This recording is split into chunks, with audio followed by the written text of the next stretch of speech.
Let's get Okay. rolling.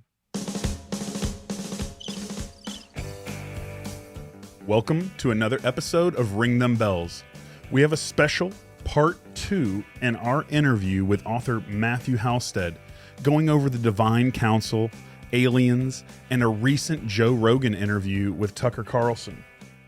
In case you missed our last interview, Matt is an associate professor of biblical studies at Eternity Bible College. Matt has multiple books out, but our favorite here at Ring Them Bells that we just discussed in our really popular interview is The End of the World as We Know It, what the Bible really says about the end times and why it's good news. Matt is the host of the awesome podcast called The Bible Unmuted. Leading into our discussion today, Matt has become a trusted source of information about the topic of extraterrestrials, their crafts, and our government's not-so-secret involvement with this phenomenon. Matt has written multiple articles for top Christian publications, giving Christians a sound voice of biblical reason to take in all this convoluted information about UFOs and aliens that we seem to be finding. Stay tuned, you guys. You are going to love this exciting episode. Ladies and gentlemen, welcome to the show again with me, author Matthew Halstead. Yeah, thanks for having me back on. I appreciate it. It's going to be a interesting out of this world conversation. Yeah, end of the world, out of this world, and you got the great hat for it. NASA is going to help us get in there. So thank you so much again for coming back on with us here today, Matt.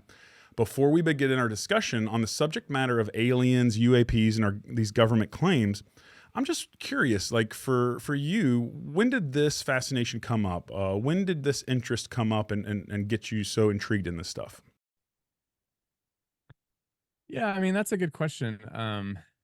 Yeah, I mean, I'm interested in the topic. I've not ever, come out and said I believe in aliens or that they're here or that they even exist. I'm totally agnostic on the question.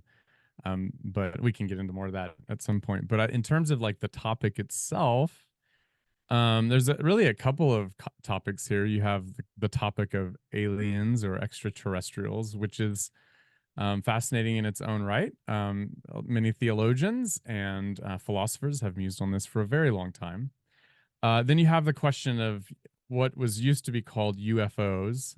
Today it's known as unidentified anomalous phenomena, UAP. That's a different issue. I mean, technically, that's a completely different topic than the ET topic. Yeah. The ET topic is a hypothesis of how to make sense of the UAP phenomena. And so anyway, those two things they do coalesce in much of the culture. And I'm very fascinated with culture. By training, my training's in hermeneutics, the philosophy of understanding. And so I approach these sorts of topics from an interpretive standpoint. I'm very curious and fascinated even with the ways in which individuals and cultures even interpret what they report to be phenomena, right, or some experiences that they have. So I'm interested in the interpretive value of this. But you asked how did I get onto the topic, and I just always like to tell people is like I'm a child of the '90s, and so we had some pretty interesting movies back then, right? Yeah. And so maybe that had something to do with it. And I remember the various movies built on the lore that we see. Independence Day was one of those movies that brought together the ET hypothesis and merged it with the rumors that were going around at the time about a secret base in Nevada, and it was just the perfect combo for those of us in the culture who were interested in a good mystery or whatnot. So from that, things sort of propelled. I've talked about this before, but the thing with me is, and this is just a personal thing. I don't expect everybody to like go along with it by no means, but for me, it's really hard to discount the stories that people tell sometimes and the experiences that they sometimes report. And I've had through the years, many people come to me and talk to me about their stories. Some of them are just incredibly fascinating. Some of them are just very benign and just odd and weird. And then others are, somewhere in between, maybe like some of them are spiritual and some of them are just odd. For me, I had a very interesting experience when I was a kid, and that I interpret as a spiritual experience. And so when in light of that, it's just hard for me to deny or to outright discredit people who report odd experiences and talk about weird things. Yeah.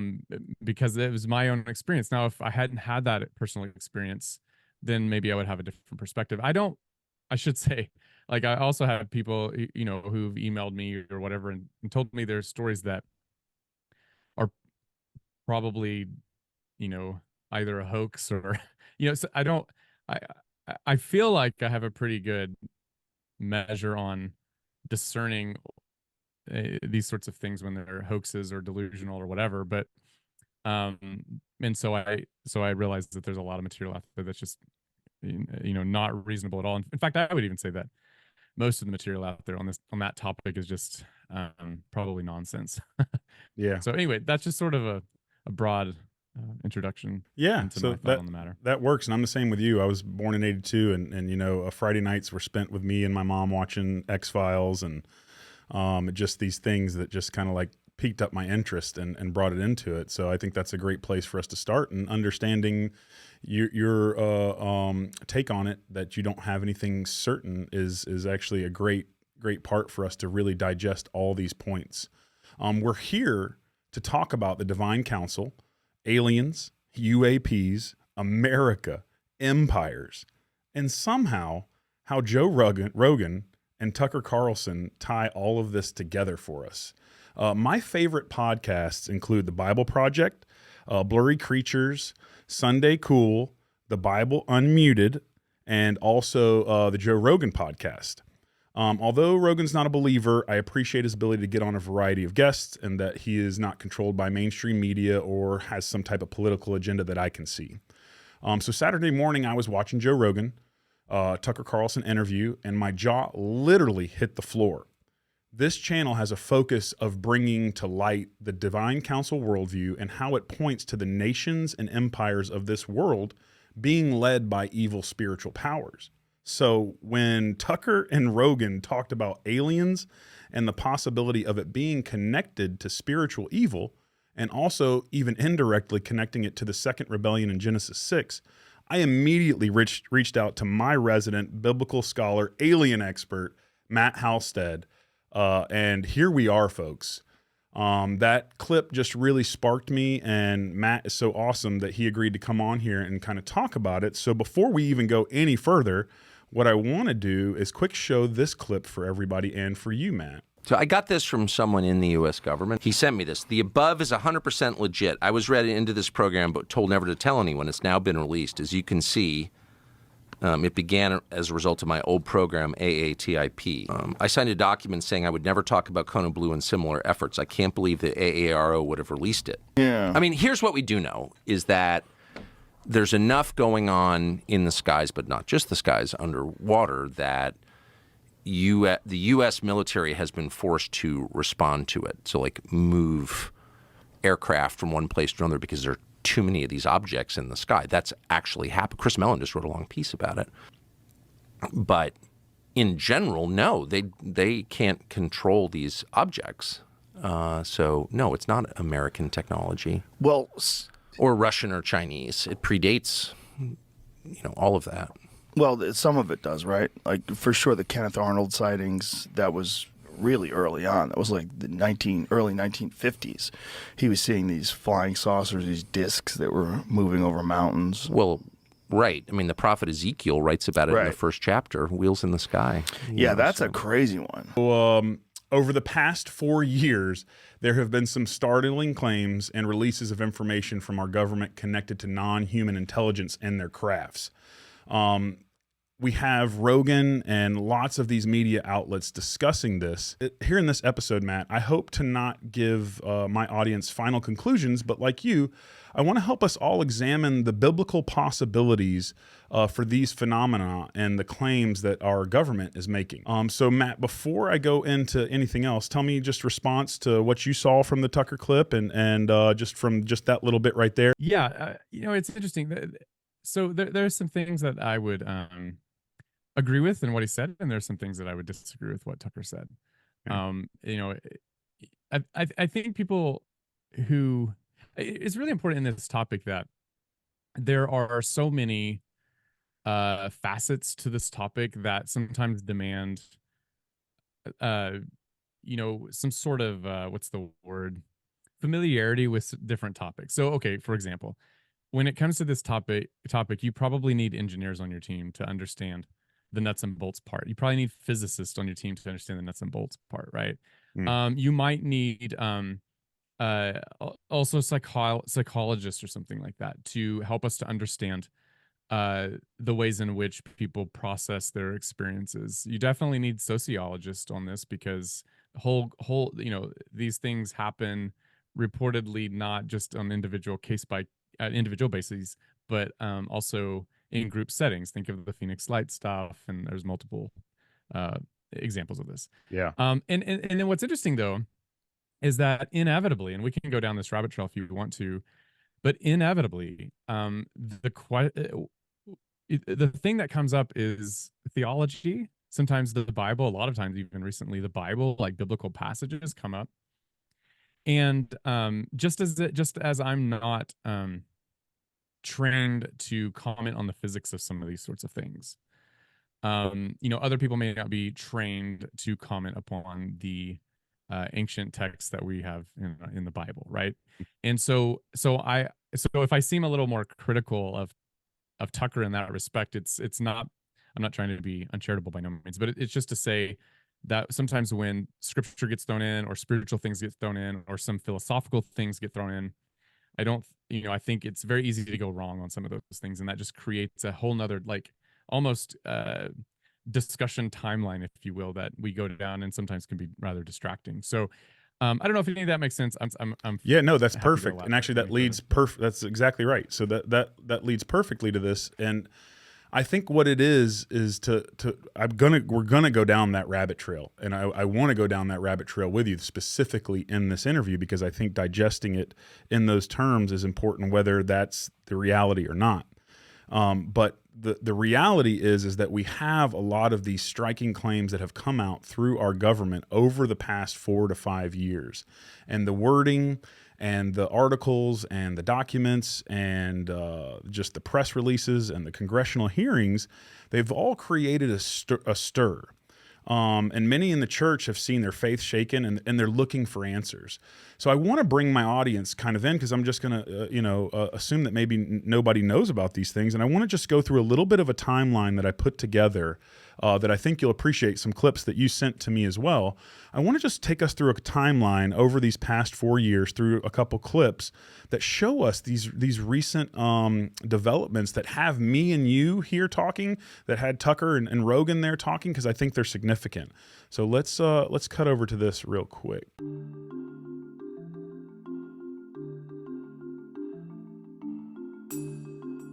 Please tell people your credentials, what your background is. Sure. So, my name is Ryan Graves. I have an engineering degree, mechanical and aerospace engineering. I promptly left doing that to go fly F-18s for the Navy as soon as I graduated college. Did that for about a decade, both operationally in combat as well as in an instructor role, teaching the new students. And, we did witness something while we were flying in our jets, but we were doing it we witnessed it in the context of our just everyday flying and our missions. See them perfectly stationary up there, regardless of the wind. Really? Mm-hmm. Gosh, I mean, at altitude, you can have anywhere up to 100, 120 knots of airspeed. What is that in miles per hour? It's about 100, 130, 140 miles an hour. So they're completely stationary with a 140 mile an hour wind? Correct. How would something do that? It's confusing to me as well. Even if we had something that could just burn that much energy, right? Like if you had a sphere surrounded by little rockets, right? Just imagining something right now. Okay. And if you wanted to keep that perfectly stationary, right, against gravity, you could just fire all the rockets at the bottom really fast and hopefully keep it flat, right? Right. It's going to have tiny little variations. And then if you have wind hitting it and all this, you could potentially have those rockets try to counter it, but it would never be perfectly still in winds like that. Because the wind's not perfectly still either, right? Exactly. It changes and varies. It does. So it's almost like it's the wind. It's not even really fighting the wind, it seems. It just seems like it's It's just there in a way. Wow.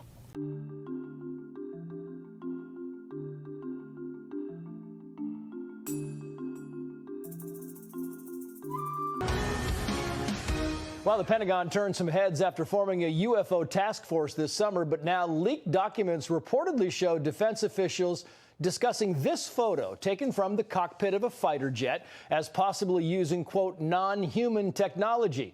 Now we're seeing part of two military reports leaked to a defense news website, thedebrief.org. This includes Pentagon documents reportedly discussing non-human technology and mysterious objects. The leak includes a 2019 email exchange. It was between high-ranking military officials citing concerns about potential aliens underwater here on Earth. We're also seeing leaked photos apparently taken from U.S. fighter jets, with one reportedly showing an unidentified silver cube. It was hovering above the Atlantic. Another leaked photo reportedly shows a triangular craft with lights on its corners, a craft that military pilots claim came popping out of the ocean and then shooting straight up into the air. Now the leak includes an email exchange between the former Vice Chief of Naval Operations and then the current Chief of Staff for the Air Force. According to the debrief, the report shows the task force is also considering the possibility of the UFOs being operated by, quote, intelligence of unknown origin. But at this point, the Pentagon is still officially refusing to comment on the unidentified aerial phenomena. Trace.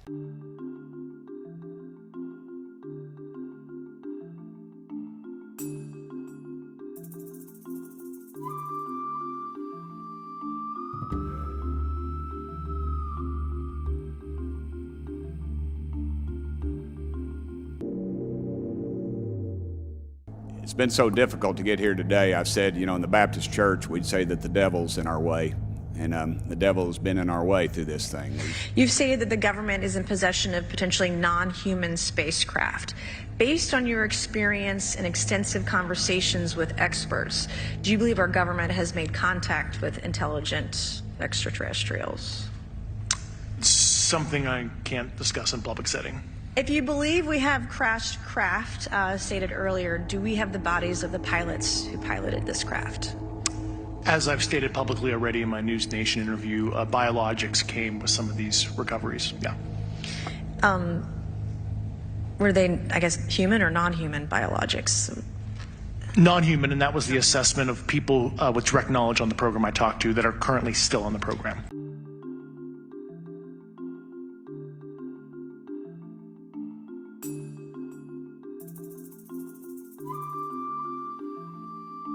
Kona Blue have anything to do with the program David Grush says exists? News Nation's Joe Khalil is here now with more. It's called Kona Blue. It is real. It was a special access program, very highly classified. It was proposed from the Pentagon to the Department of Homeland Security. We now have all of these declassified documents, and in them, it describes the purpose of the program as, and I'm going to quote here, acquiring, studying, and engineering technology that the U.S. got from UAPs or UFOs. In the documents, it refers to them as AAVs, Advanced Aerospace Vehicles. Ultimately, the program was scrapped by the Department of Homeland Security, but not before years of planning went into it from the Pentagon. Nation's special correspondent Ross Coulthart. What's your reaction, Ross? These declassified, now newly declassified documents in Kona Blue. Well, look, it does sound sci-fi, but I can tell you there are people inside the Defense Department, former and serving, who do believe that the claims made in the Kona Blue documents were authentic. But that's vigorously disputed, of course, by the ARROW, the Pentagon's UAP investigation team. They did their historical review and published a few weeks ago, and they said, yes, there was this codename Kona Blue program that was proposed, never implemented, but proposed as a special access program, one of the deepest, darkest secrets in the US government. And they claim at ARROW that, of course, they investigated and they found no evidence to support claims of retrieved non-human technology. There are people who are passionately of the view that there is authentic, recovered non-human technology in the possession of the United States. And they are determined to get access to it so that its utility can be exploited, weapons can be developed, technologies can be advanced to the benefit of the American people. Is it possible that David Grush might have conflated? I mean, was it Kona Blue that he was talking about, or was he talking about a completely different program? I'm sure the Pentagon would love you all to believe that David Grush is a deluded person who has no idea what he's talking about. And that's certainly the line they're pushing at the moment. What I can tell you is that there is an abundance of independent, objective witnesses who back what David Grush says to the hilt.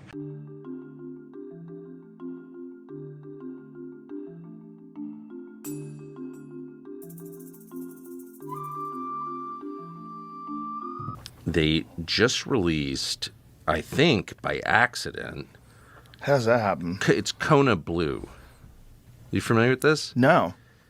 Kona Blue is it was a program that, I'm going to send this to Homeland Security, just released this. Send it to me, I'll send it to Jamie. This is like a UAP program of some sort? The medical division will have a small team of medical analysts under the direction of the chief physician and deputy administrator.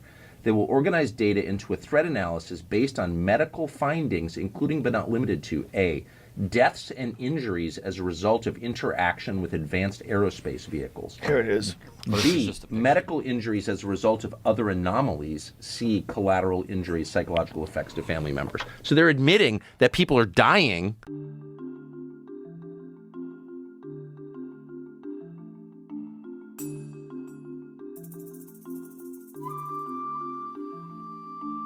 Okay.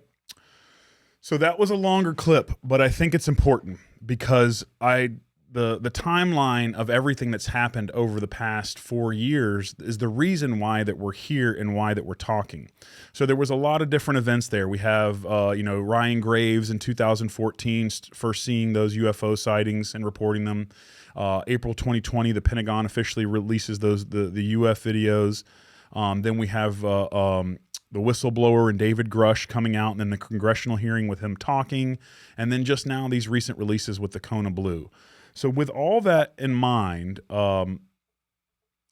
before I go any further, just help us digest the implications and importance of these events and the claims that our government is making and why it's prompted us to want to help Christians form a biblical response. So in other words, help us understand why these claims are so striking and worth us examining, Matt. Yeah, I mean, there's a lot there. I mean, in terms of just like culturally, I think the reason that they're so striking is because it implies a whole lot. Like it implies, I mean, if you follow the David Grush story and if you follow the recent legislation that Senator Chuck Schumer, it's the Schumer-Rounds amendment that got proposed last year, but it was gutted later. But anyway, if you follow a lot of that kind of stuff, then the implication is that it's not that the government's hiding aliens, or as the Schumer amendment described it, non-human intelligence. It's not that the government's hiding that. It's that because there's no such thing as the government, right? I mean, I think this is kind of an important piece here. The idea is that there are, again, following kind of the logic of the Schumer amendment, that there are elements within the government that are keeping it from other elements within the government. Yeah. And and that the accusation is that,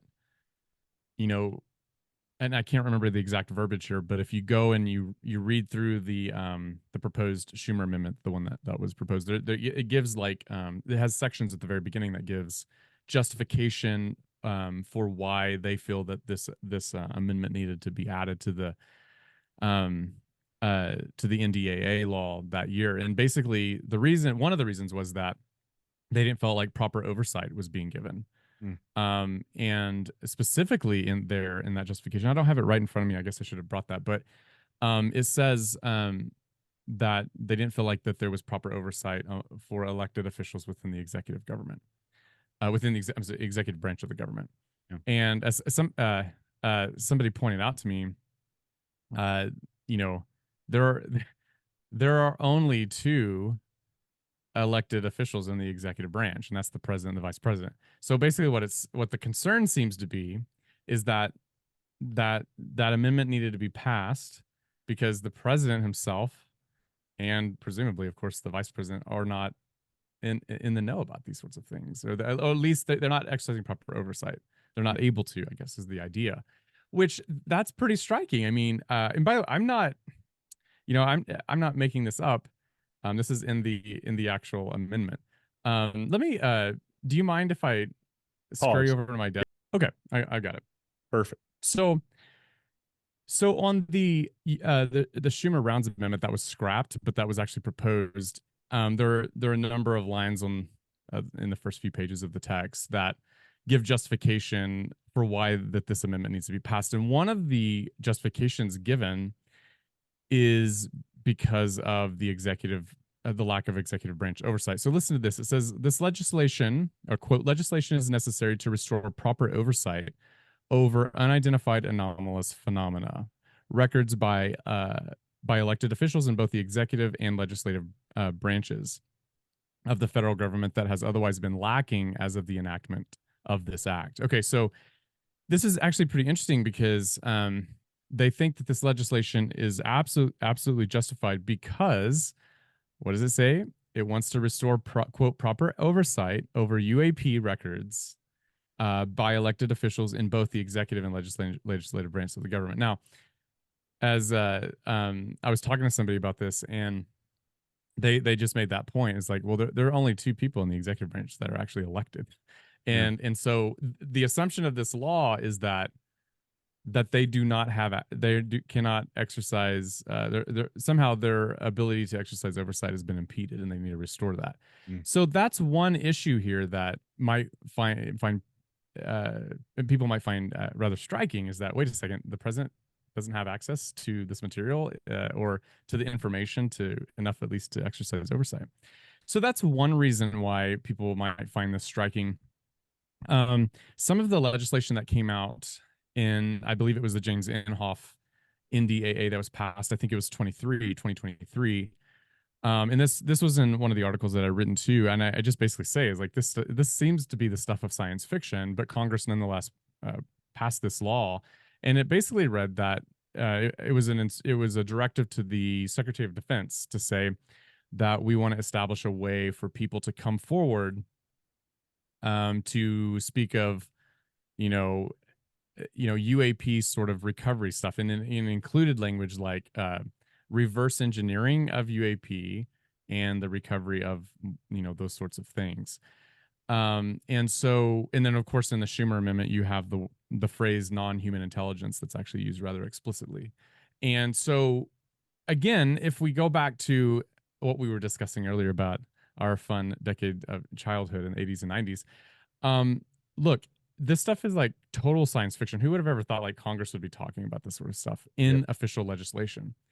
And so that creates a lot of questions about, of course, the way our democracy is functioning. And again, if you just go by the language, then it's not that you or I have a concern about the way it's functioning. It's that apparently Chuck Schumer has a concern with the way it's functioning in this regard. And that's pretty interesting. That's, whether that's true or not, it should be newsworthy. And so, so that's a piece to consider here. In terms of the theology of it all, there are questions that do come up. Okay, so what if it were the case that there are non-human intelligences, whether that be extraterrestrial or, the other terms that are being tossed around are interdimensional or crypto-terrestrial, whatever. There's all kinds of different ways of conceiving this. And would that present a problem to the Christian tradition, theology, religion, and whatnot? One thing, and in the early 60s, there was a study done by the Brookings Institute, and you can go find this at brookings.edu. And basically what they were saying was that, okay, let's consider the ways in which a disclosure of an extraterrestrial species would impact, our society and whatnot, and on what grounds should we keep this from the public, and that kind of thing. That some of that stuff was in there. And basically they said, there was some concern about cultural and religious issues that, if it were the case that there were ET discovered, that it might cause some disruption with respect to people's religion and whatnot. And so these are the sorts of things. So you have the political aspect that's kind of got people concerned, people like Chuck Schumer apparently. But then the theological questions too are coming up quite often, actually. Yeah, and I think that's such a great point to bring up about this in between our government. The revelation is not just that there's a possibility of ET or these alien craft. It's also a revelation of what's going on inside our government, and this back and forth. And that's what this cone of blue appears to me. Again, I'm not an expert, but from somebody who's looking in on the outside, it almost seems like this cone of blue is a red herring to try and throw people off David Grush, or even if it's not a red herring, it seems like some type of attempt from one side to discredit the other side, as this other side is trying to get information from them. And there's just this back and forth. And here we are in the middle, just trying to figure out what's right between them. Does that sound right? A lot of people might think that. I haven't looked into the Kona Blue stuff since it came out. It's pretty fresh as of this conversation. Yeah. It's been out less than a week or so. Yeah, 5 but days. But it's important to remember that this was not an actual program. This was a proposed program that didn't essentially make the cut. So in some sense, it's significant. It's pretty interesting from a historical viewpoint, but. And it may hold some interest with respect to the way people were thinking in the government about this topic, of course. Yeah. Historically, Harry Reid, the late Senator Harry Reid, who was a Democrat from Nevada, former Senate Majority Leader, he had a huge fascination with this issue and was in many ways a spearhead in getting things rolling in terms of studying this phenomena that he seemed to think was worthy of study. And now Chuck Schumer has basically said that, he's kind of doing this in the spirit of Senator Reid, his friend. And but that's not to say that Schumer doesn't actually believe in the things that he's talking about. I think he does. I think that's pretty clear. But he seems to be picking up the mantle that Senator Reid had carried back when he was the majority leader.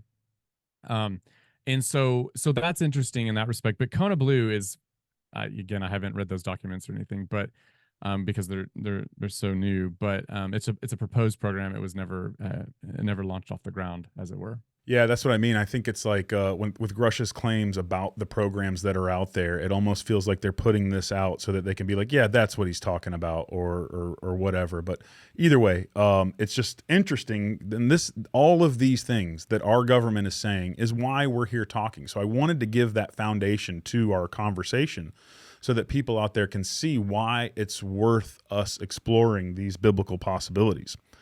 So the first and most obvious questions that get asked are aliens or are UFOs real?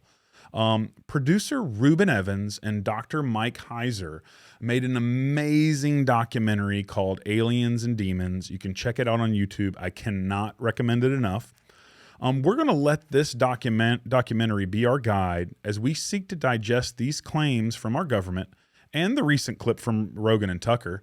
And no matter what, we're going to land with the hope and knowledge that Jesus is King of the world and no earthly or heavenly power will separate us from his love or his rule. So you want to get started? Sure.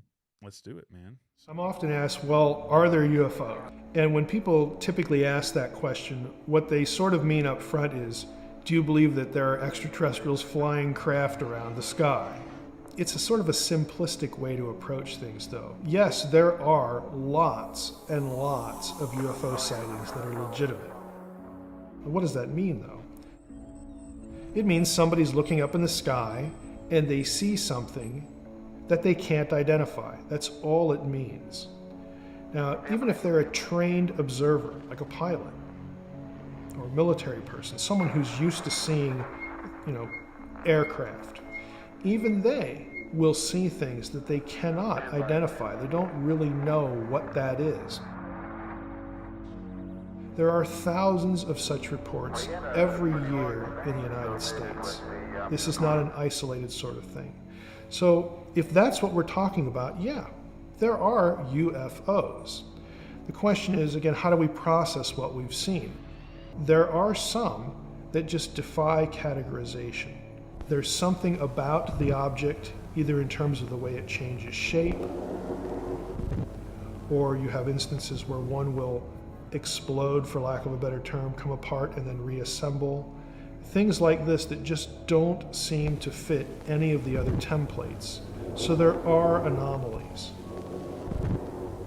When you start talking in those terms about something you visually see, you are inherently sort of drawn into the spiritual world. Okay, so you already did this a little bit, and I think it's really important. I want to get your response to this clip, but through you helping us sort out the difference and asking about UFOs compared to aliens. Because that question is one of the first ones that come up. So you talked about that a little bit. Could you respond to that clip and maybe bring a little bit more light to it? Yeah, Mike is absolutely correct. There typically is a conflation between the idea of UFO and ET. So when people say, "Do you believe in UFOs?" what they're really asking is, do you believe in extraterrestrials? That's typically how it works. But it's important to distinguish these two, and Mike does that there as well. So it's important to remember that the extraterrestrial idea is just a hypothesis. It's an idea to make sense, to interpret a UFO. I don't know what this thing is in the sky. It's doing some funky stuff. It could be an advanced race or civilization from, some distant star system or something, and that becomes part of the interpretation of unidentified flying objects. It's important to just again point out that there's no proof actually that these things are ET. There doesn't seem to be any proof either that UFOs are even one thing. Like, or I'll use UAP because that's the way I guess you talk about it now. But so we can't assume that it's ET, and we also can't assume that the UAP issue is just representative of one phenomenon, right? Like it's probably multiple different things. And but back to the original question, are there extraterrestrials? I have no idea. No. Are there is the UAP issue, are there actually unidentified anomalous phenomena? People actually legitimately report these things? And the answer is absolutely yes. And I think that's what's been pretty interesting, really, from a historical point of view, actually, and an interpretive point of view, is that in the past 7 years, since especially the 2017 New York Times article by Leslie Kane and Ralph Blumenthal, and I forget the third author, but anyway, ever since that came out and kind of hit the headlines, you've had different government spokesmen, different legislations that were passed, and the Pentagon offering different thoughts and so forth. And pretty much what's come out of that, and I think this is actually pretty fascinating, and we can't afford to miss this, I don't think, is that I think it's the case that the question, are there UFOs, are there UAP, I don't think that's a question anymore. I think clearly there are. I think that this is an actual phenomenon that, after you exclude 95% of the explanations that are most reasonable, there's that 5% or maybe less that are truly anomalous. And you mentioned David Grush's testimony. He wasn't the only one there who testified under oath in Congress, but rather you had Ryan Graves, a clip you showed earlier, but also Commander David Fravor, who was the F-18 a pilot who saw visually with his own eyes and of course with his instruments a truly anomalous sort of figure, and a couple of things actually that he saw, and he's convinced that this is not one of our things, but this seems, he just doesn't have an explanation for it. And when you listen to his description of what he actually experienced, someone of his stature, a highly trained pilot, but also a leader of highly trained pilots. I mean, this guy is not the best. He's the best of the best. So he trains the best, right? And so this is what I mentioned earlier about needing different expertise or experts in this discussion. Like, I'm not qualified really to critique someone of Commander Fravor's stature. If he says the things that he says, like, I can ask questions, I might of course full of freedom to take a different view than he does. But at the end of the day, when it comes to this issue, I think it's wise to defer to him, that, you know, he didn't accidentally mistake this, he didn't mistake this as a seagull, or for, a seagull or whatever, or some other airplane or whatever. I trust him that he has excluded that rationally. And so this is an example of what I mean, that you have highly credible people saying incredibly weird things. And these are people who know their business, and they know it quite well. And, so anyway, yeah, lots more to say about that. Does that answer your question though? Does 100%. And UAPs are real. Aliens to TBD. We don't know. We don't have any smoking gun for anything except to say, like you said, all these credible witnesses that are definitely showing something is going on in the sky and in the ocean. So while we're talking about UAPs, I wanted to bring Ezekiel's vision of the spinning wheels that constantly get brought into the UFO discussion. You mentioned this kind of already, how these biblical stories just come to light once these things come out. And this is one that comes up over and over again. So I want to check out this clip real quick and then have you respond to it. One of the things that always comes up in this discussion is Ezekiel 1. I think the simplest thing I could say to this is we actually have the Polaroids of the day for what Ezekiel saw. We don't have to guess. We actually have pictures of what Ezekiel saw. And that sort of takes people back, like, oh, they didn't have cameras back then. No, they didn't, but they did sculpture. They did things like this, and every element of the description, the wheels, within wheels, under a platform, were cherubim, 4 faces facing in different directions.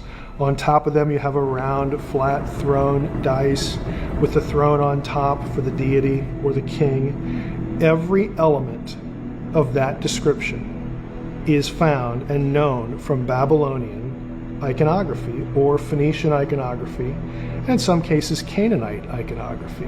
Now the Babylonian stuff is important. Why? Because Ezekiel's in Babylon.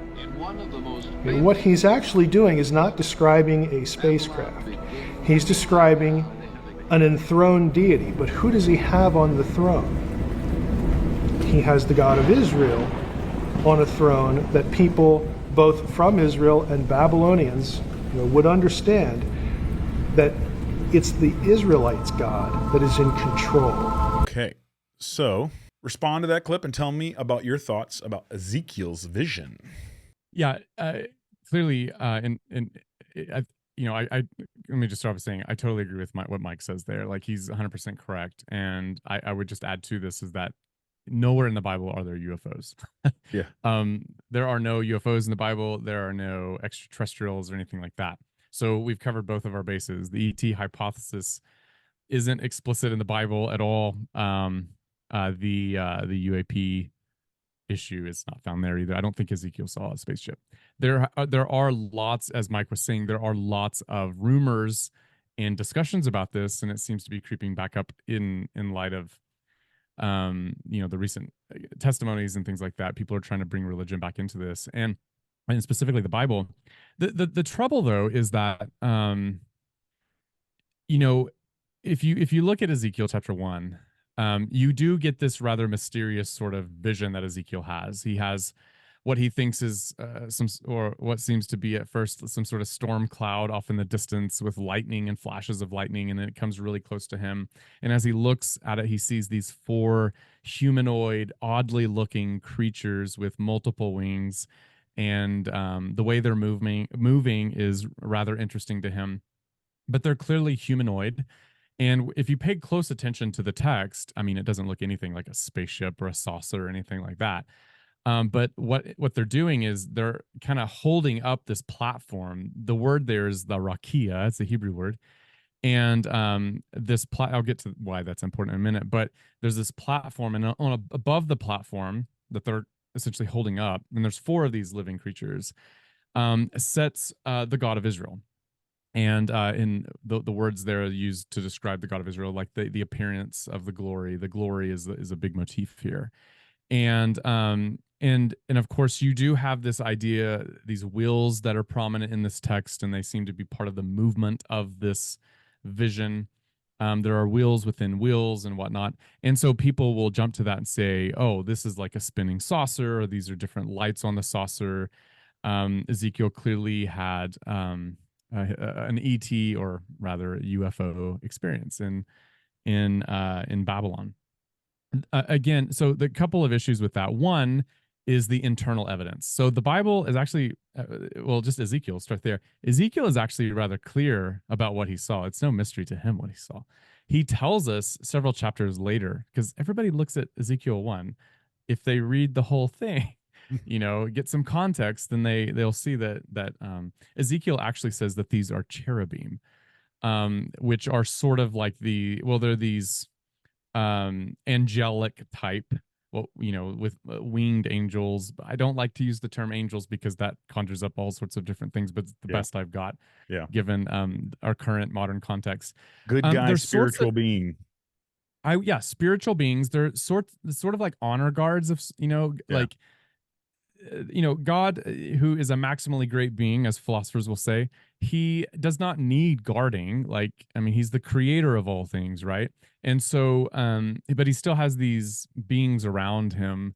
You look at Isaiah, for example, the prophet Isaiah, he has these beings singing the praises of Yahweh. Here you have these other beings sort of escorting Yahweh and acting as a throne for Yahweh. And these are called cherubim in scripture, and that's exactly what Ezekiel says. So there was this idea in ancient Israel that cherubim were always associated with the throne of God. And when you look at other passages in scripture, I'm thinking of 1 Samuel, I'm thinking of Exodus, you get this idea that God is enthroned upon the cherubim. In fact, at the ancient tabernacle and temple, you have this Ark of the Covenant. We're all familiar with the Ark of the Covenant, and on the Ark, or in the Ark, are certain objects that are very important to ancient Israel. But on top of the Ark, you have this lid, and the lid associated on top of that is are these two-winged creatures with wings extended out in front of each other, toward each other rather. And these are the cherubim. And the reason that's as important is because the Ark of the Covenant, and it resided in the Holy of Holies, the central, most sacred part of the temple. The Ark represented a connection with the throne of God.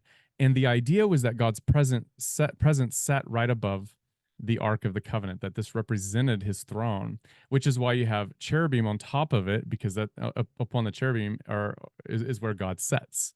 And so that was just how the biblical idea was, or that's how ancient Jews understood the idea of God's throne, is that he's got cherubim who are holding him up. That they are like the throne itself. And actually, what you also have here is the connection between heaven and earth. So the Holy of Holies is, for lack of better word, we're talking really weird stuff, so I'm going to use a weird word, but I think it captures the idea, is that the Holy of Holies is sort of like a portal, if you will. Like, it's the place where heaven and earth meet, because that's where God's Spirit is. His throne is in heaven, but his footstool is here on earth in the Holy of Holies. But a throne and a footstool were connected in the ancient world. They were part of the same thing. So the Ark of the Covenant with the cherubim, that's part of the throne that's in heaven, and that's the place where God is. It's heaven on earth, if you will. Now, when you have Ezekiel's vision, he sees the same thing. He's got cherubim, they're holding up God, and they're acting as a throne. They've got wheels, because these ancient thrones had wheels on them. There are what Mike calls Polaroids. There are inscriptions and sculptures that show really interesting details of these things. And not only were the ones on this documentary that you showed, but there are other ones out there. I encourage everybody to go Google these. But and so these thrones were movable. They had wheels, and you could carry your deity, your king, wherever you wanted to, right? Wherever he needed to go. And really, that's the message. That's the theological message here in Ezekiel, is that Ezekiel is in exile. He's in captivity, and he needs to be reminded that God's throne is everywhere. He reigns in Babylon too. Like, he's in charge there as well, and that gives him comfort.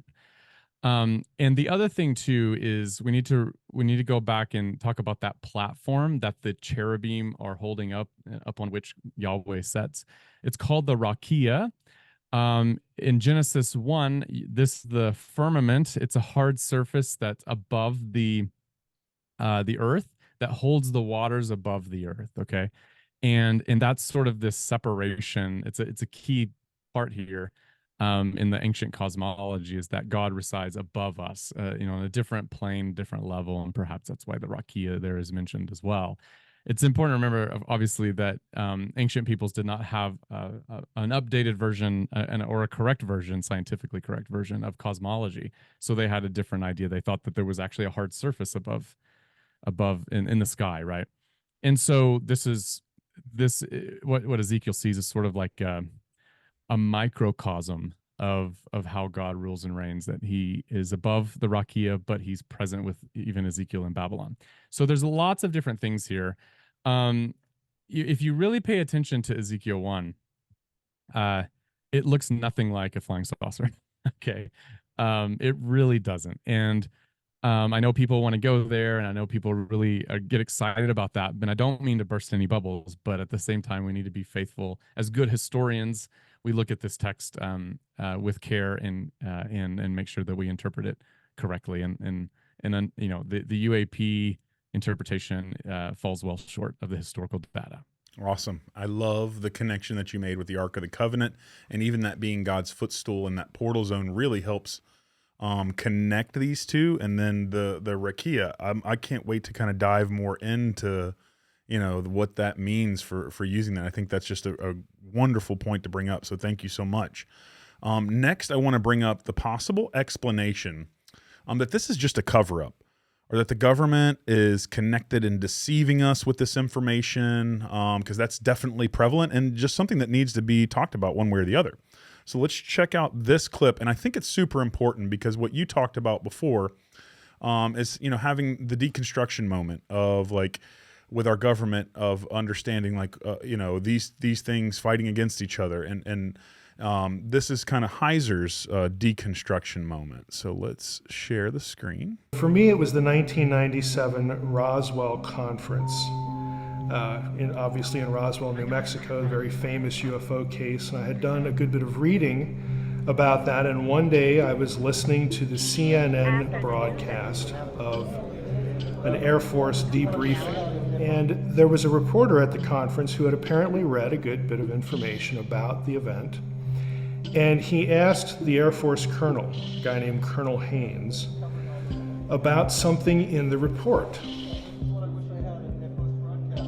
And the question was, well, Colonel Haynes, in the report, you and the Air Force say that the bodies that witnesses claim to have seen in this crashed UFO at Roswell in 1947 were actually crash dummies that the Air Force used.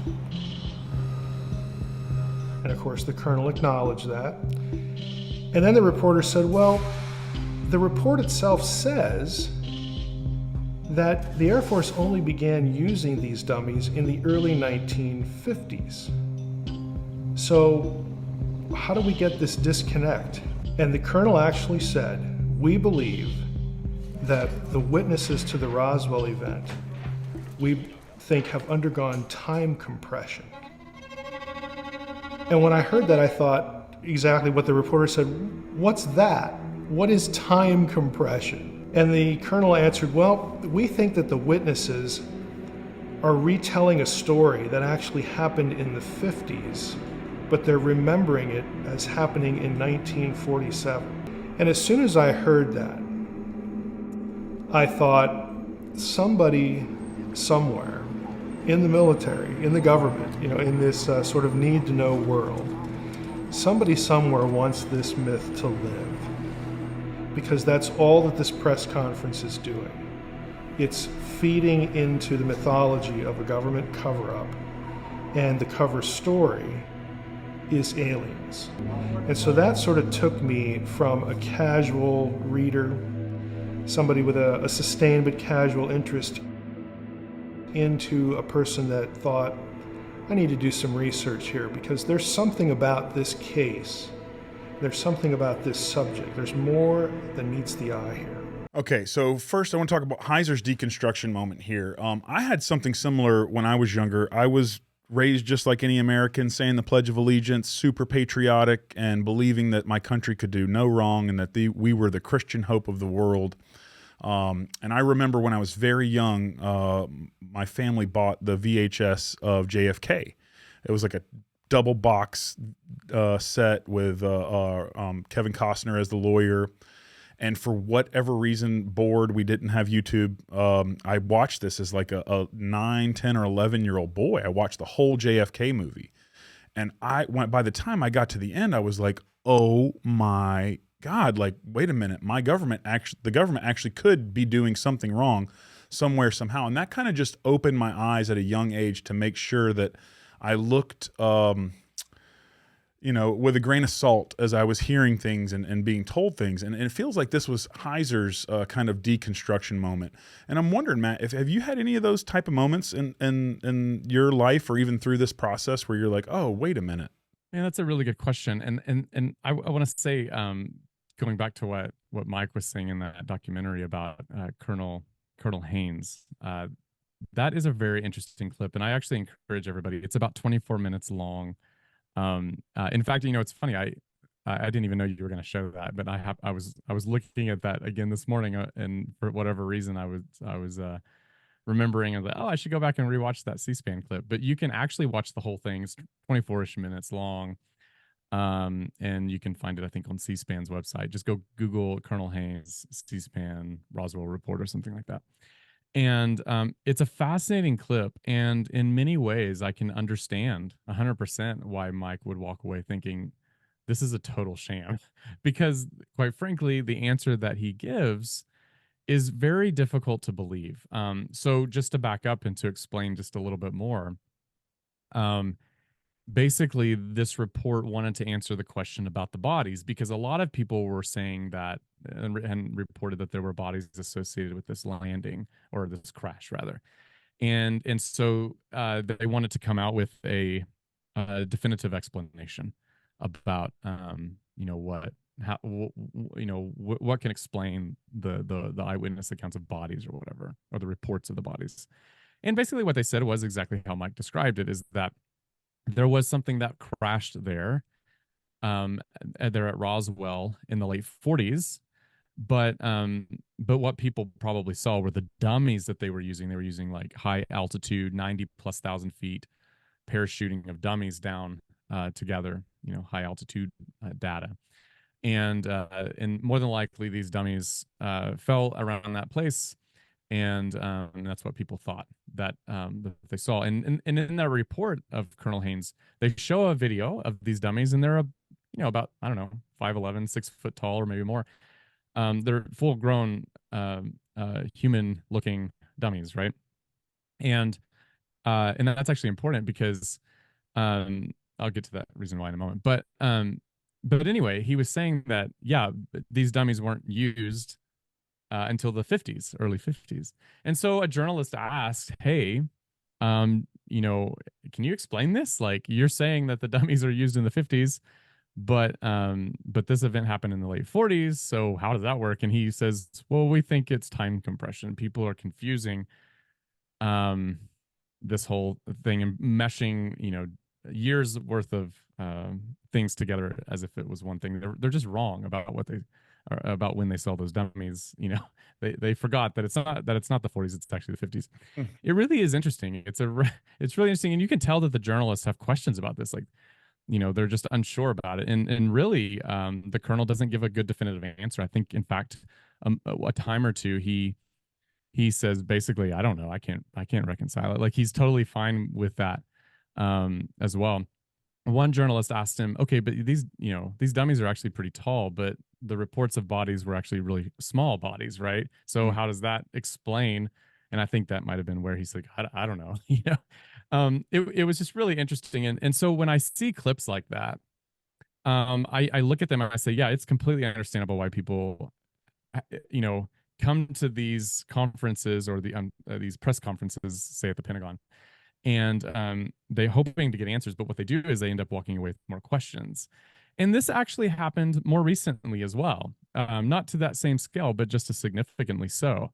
I don't remember exactly when this was. Folks can go look this up. But After David Grush's testimony, there was a reporter who asked the Pentagon, "Hey, does the Department of Defense, so the broad DoD, the big group, basically, are you hiding anything? Do you have, ET stashed away in a closet somewhere? Has the Department of Defense found any evidence for extraterrestrials visiting Earth? Whatever, very broad question." And the response was very interesting. The response was, to this date, Arrow has not found any evidence of what you're asking for. Now, Arrow was is the office that Congress set up to investigate reports of UAP, unidentified anomalous phenomena. And so notice what happened there is that the question was not what did Arrow know. The question is what does the Department of Defense know?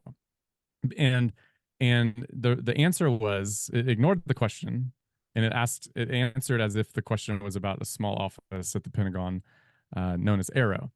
And it's totally sidelined the question. What's fascinating about this, again, just kind of looking at this from a 30,000-foot view, is that part of the testimony that David Grush has given, and of course others as well, part of their narrative, their story, again, whether it's true or not, doesn't matter. I'm just making a comment. This is their story, is that they claim that elements within the government are hiding this from other elements within the government. And so that doesn't even address his claims. In fact, if anything, it actually reinforces what he said.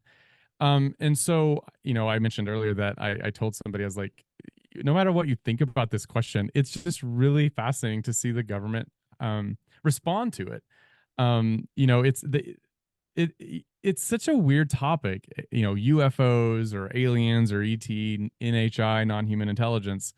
It's as weird as flying unicorns, right? So if I go to the DoD and I say, "Hey, do you guys have flying unicorns like stashed away somewhere? Do you have flying unicorns in a hangar somewhere?" Or could you just flat out deny that completely?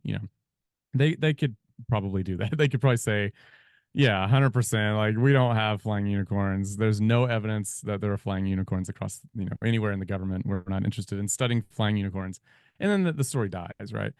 It's really interesting. They just don't seem to do that with this question. In fact, they raise more questions, and they keep things quiet. And in fact, it gets weirder, as I said, because now you have legislation that is,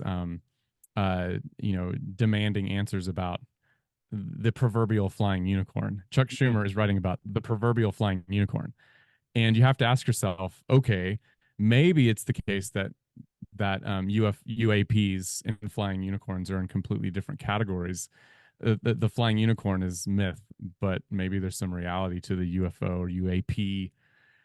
Indeed, as weird as it sounds, the non-human intelligence idea, maybe there's more validity to that than there are to flying unicorns. And if so, if that's a fair assessment of how folks like Senator Schumer and Marco Rubio is another one, then that's pretty interesting to me. I think that's just fascinating. And I should say, this seems to be a a bipartisan issue.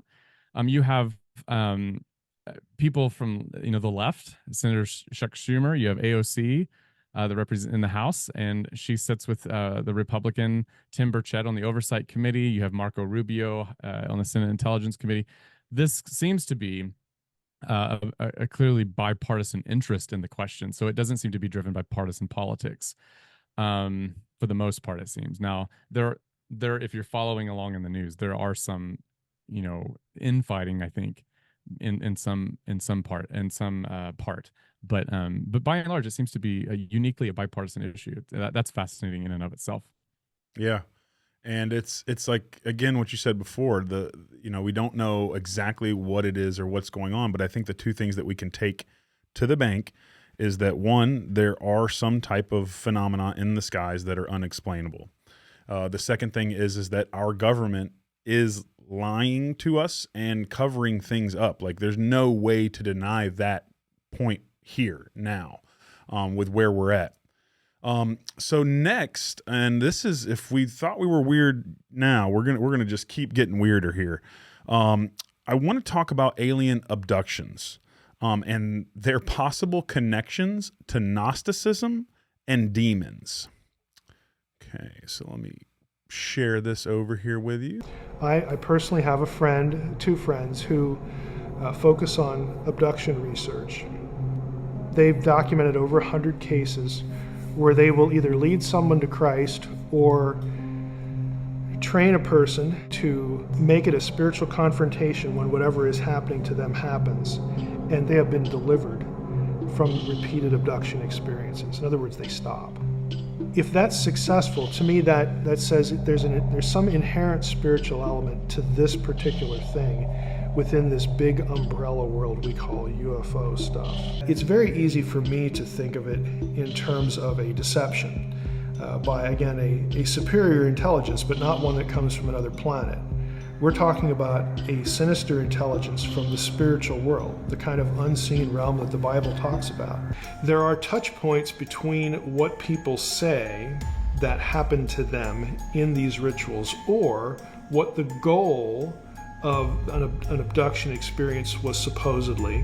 There are lots of parallels, and we're not talking 3 or 4. I've actually counted them. There are over 20.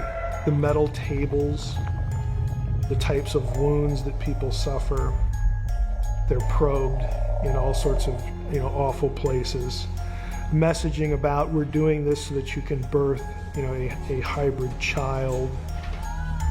When you have that kind of situation and you address it with sort of a spiritual weapon and then it's done, to me that suggests pretty strongly that we had a supernatural event going on. Okay, before I say anything, just respond to that clip. Yeah, it's a weird part of this whole story that people sometimes report abduction experiences or even near abduction experiences. I think he's right. I think Mike is correct to see these parallels and to observe them, and it's just part of the data.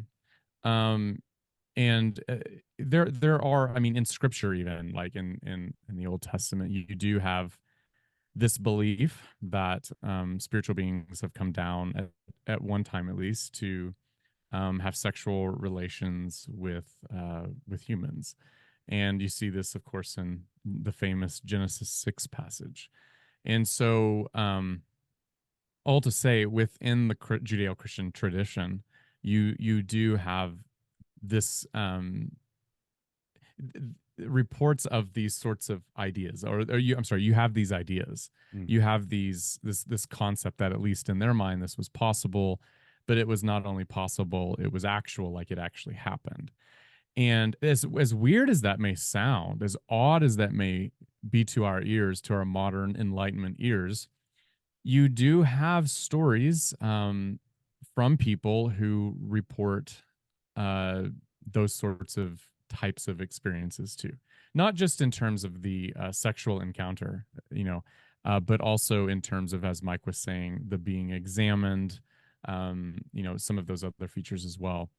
I have a lot of thoughts on all that. The messaging that comes from these certain abduction narratives that we're talking about have striking resemblances to that from, like you just said, from Genesis 6, and even later Hebrew elaborations such as Enoch and the Watchers, and also Gnostic teachings. And this is what Mike helped me in this video really kind of bring together, this triangle of understanding these abduction narratives, Gnosticism, and then even the Genesis 6 and the Watchers and Enoch. So let's watch this next little clip here.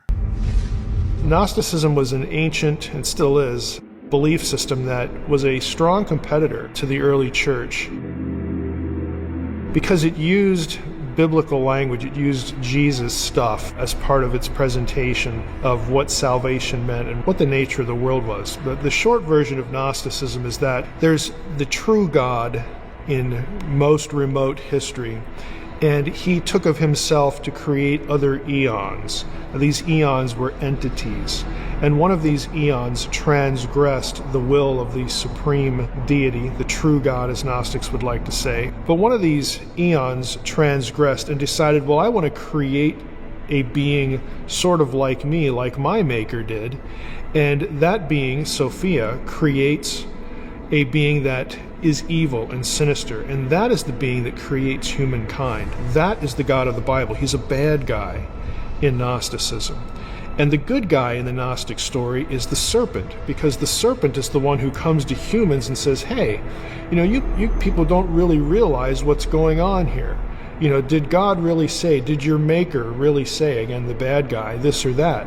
And so the serpent is viewed as trying to enlighten humans to the nature of who they are. And if you really think about it, alien messaging, UFO stuff on that level is really sort of like converting heaven to space. You have heaven without the God of the Bible. You have a transcendent destiny for humanity without any accountability at all. The whole question of sin and salvation isn't even on the table, but yet you get to keep all the good parts. Oh, we have this great destiny. Oh, we're going to become godlike. Oh, the deity is interested in us and loves us and has a message for us and picks some of us to convey this message and make us special. You have all of that repackaged in this sort of technological society garb as aliens. In the history of ufology, there have been a couple of very famous contactee episodes. Is that of Billy Meyer. This actually happened in Switzerland, but it's gotten a lot of traffic in the wider UFO community and over here as well, because Meyer was the guy whose pictures, again, alleged pictures of alien craft, wound up on the cover of National Enquirer and other things like that, and they looked really spectacular. It's kind of a case of, that looks too good to be true. Meyer was supposedly contacted by a female alien, of who, of course, was good looking, and her name was Semjaza, S-E-M-J-A-S-E. That is strikingly close to the Shemyaza with a Y, or the Shemkaza of First Enoch, who is a demon. Okay, in fact, one of the lead figures in the Genesis 6, the Watchers episode. And so, again, if you have the biblical background, you look at the story of this and you think, that really can't be a coincidence. I mean, that you would have this, either he made it all up. It's easy to read the narrative of Genesis 6 when you have this sort of thing in your head as being kind of an ancient incident of the same sort of thing. Again, either Meyer made this up and picked a really unfortunate name, but again, people who are familiar with ancient texts are going to sort of pull out, or he was met by an entity who took this name. And again, that's very suggestive of something sinister. Okay, tell me what you think about these possible connections between the Watchers of Enoch, Genesis 6, Gnosticism, and then these specific abduction cases. Yeah, I can't speak for certain about the connection. I mean, I just don't know. Is it possible? I think it's possible, and I think it's very wise to draw these connections. And so I don't have any substantive disagreement with what Mike is saying there at all. I think he's right to observe these connections. And I mean, the data is the data. If there are parallels, just note them. And I think that's what he's doing. And his conclusion is, this is too much to be a coincidence. And that may very well be correct. Now he does mention, though, the possibility that this person was making everything up. Anybody can pick up First Enoch, right? And start, and start crafting their own personal narrative in that story. And so there's just no way to know. There's no way to know if he's making this up or if he actually had some sort of experience that he's just simply reporting. And the difference between those two make all the difference, because at least in this question, because if you think that he really had an experience, and let's say he did, then these parallels that Mike is noting are pretty significant on a theological level, say. If this person has made this whole story up, then that pretty much destroys the parallel and any meaning that you give the parallel, or any meaning you give the connection, right? And so to sum up, my view here is, I don't know. It all depends on this guy's testimony, and there's no way that I can actually determine what he's saying is true or not, if he actually had this experience. Now, even if he had the experience, here's something to keep in mind. even if he had the experience, you know, I would probably want to know what he was smoking, right? And I would need to, I mean, as a good investigator in this, I would need to exclude the possibility that he's hallucinating. And you could say, well, if he's hallucinating, how does that explain the coincidence that he had, right? And I would say, well, I mean, assuming that it was a real hallucination, he could still perhaps remember the hallucination in terms of his own interpretive grid and say he actually in the past read First Enoch. I don't know. Yeah. And maybe this is just that name stuck with him and he, you know, he had this experience that he thought was real, but maybe it's not real. I don't know. I don't know the answer, but there are lots of reasons to, there are a lot of questions to ask about this particular case. In my worldview, I'm not a naturalist. I'm a Christian. I am, to steal a phrase from Dale Allison, something he mentioned in a conversation he and I had. He says, "quote I am how does he put it? I am incurably Christian," and I think that's a good way to describe myself here too. I'm thoroughly Christian. And so in light of that, in my worldview, I think that people can have experiences that are real, that are non-physical, but nonetheless very real. And so could it be the case that he actually saw a demon that's posed or some sort of figure that's posing like that? Yeah, absolutely. 100%. I think that's actually possible. Could it be the case that he's hallucinating? I think that's possible too. Could it be the case that he's lying? I think people sometimes lie. So there are just lots here. I don't know what else to do with it. Other than to say that maybe I'm missing something. I'm open for critique here, but no, I think you're right. And I mean, there's no smoking gun here with this. It's just an interesting, I guess, lead in and connections to understanding all of this and how it connects to the divine council worldview. And before we make that leap, I wanted to know if there was anything else you wanted to talk about with abductions or anything in that nature. Yeah, it's really interesting. I do think that,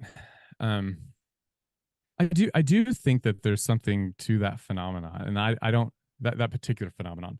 I don't know what that would be, and I feel like there needs to be, it's just not it. To be honest, it's just not something that I've spent a lot of time zeroing in on. However, I will say that that people report encounters with intelligences that are non-human pretty often, and sometimes they might be taken somewhere, or they might their ability to function is impeded and they feel captive to this intelligence or whatever. I mean, I know people who have reported these sorts of encounters, and these are, there's a lot of credible people who have encounters with a non-human intelligence, right, that report that. And so I don't have any knee-jerk reaction against it. It's interesting if folks are interested in it. One person they might want to look up is a researcher by the name of David Jacobs from Temple University. He has an article in the Journal of Scientific Exploration called "A Brief History of Abduction Research," and so I encourage people to go check that out. I think it's helpful. On with respect, I want to say one more thing about like non-human intelligence ideas. My knee-jerk reaction is to this question is I don't jump to the spiritual hypothesis. I don't think that I don't think that the phenomena is a phenomenon. I don't think it's one thing, because the data suggests that it's varied. It's multifaceted. It's just a very complex sort of situation. And in my own research, I've talked to people who have had truly anomalous experiences that might involve an interaction with something malevolent, an interaction with something benevolent, and then there's a whole other category of just weird, of just that makes no sense. And so that's a token example of how these sorts of experiences are not just malevolent, right? And so I don't think that the phenomena can be reduced down to just a spiritual aspect, right? And actually Mike doesn't either. Mike didn't think that as well. Yeah. And now he does think, and I do think this as well, that there is an aspect to the phenomena that does bear striking resemblance to something malevolent and perhaps something even demonic. And I don't want to discount that at all. I don't want to jump into it either and to say that this can account for all the cases, because it simply doesn't. And I want to say real quick, from a scientific standpoint, you know, it's hard to tell what the future is going to hold here, but from a scientific standpoint, um, it sometimes can be the case that you have as a human species, you know, people trying to figure out their place in the world and trying to figure out the world in which they live, that we're constantly making new discoveries all the time.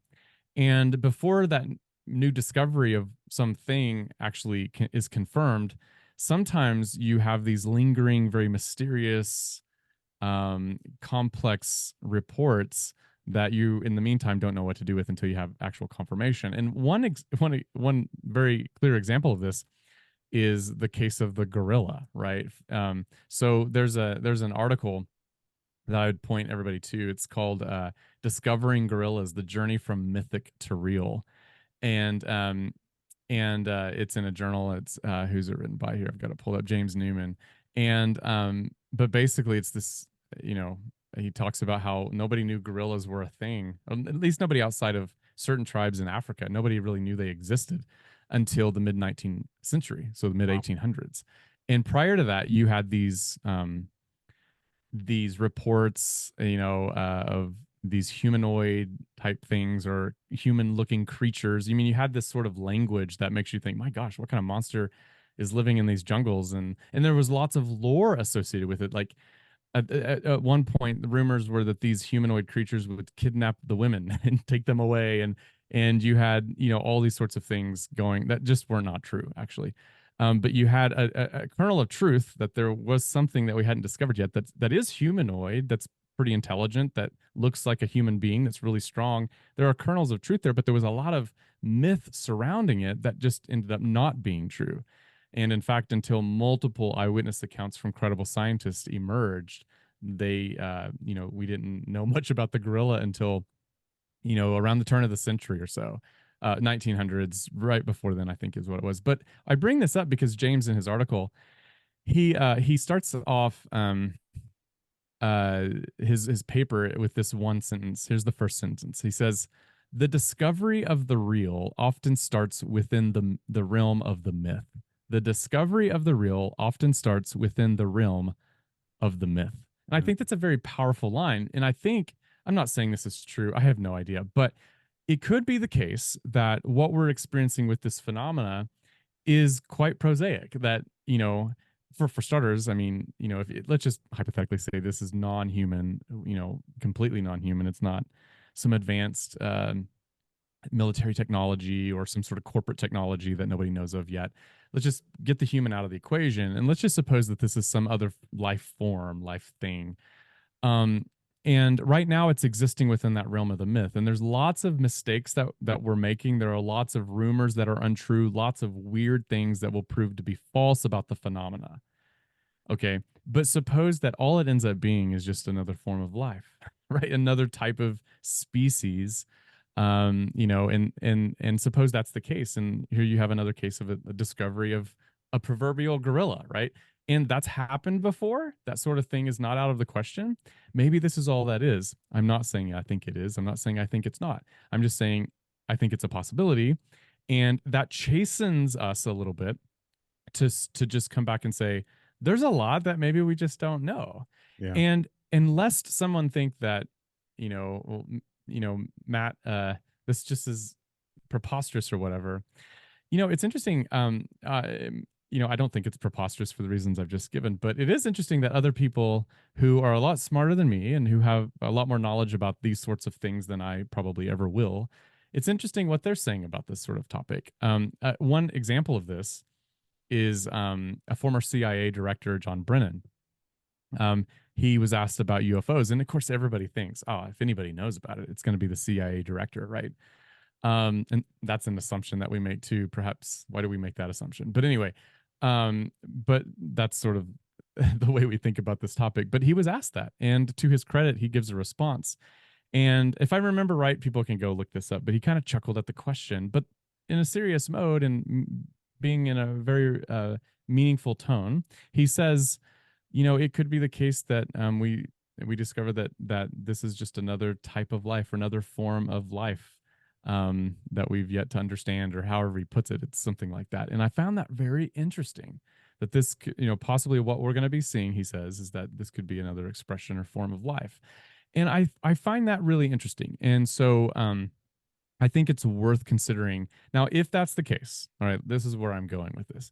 If that's the case, and it's at least reasonable to consider that to be the case, which I think it is, then I would caution people within our own ranks, Christians, whether theologian, layman, whoever, don't jump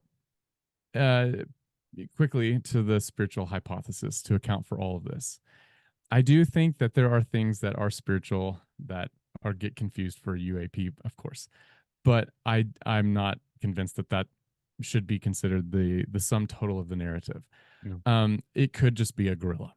And I think people know what I mean by that. Yeah. And I think I know that's why I wanted you on this conversation.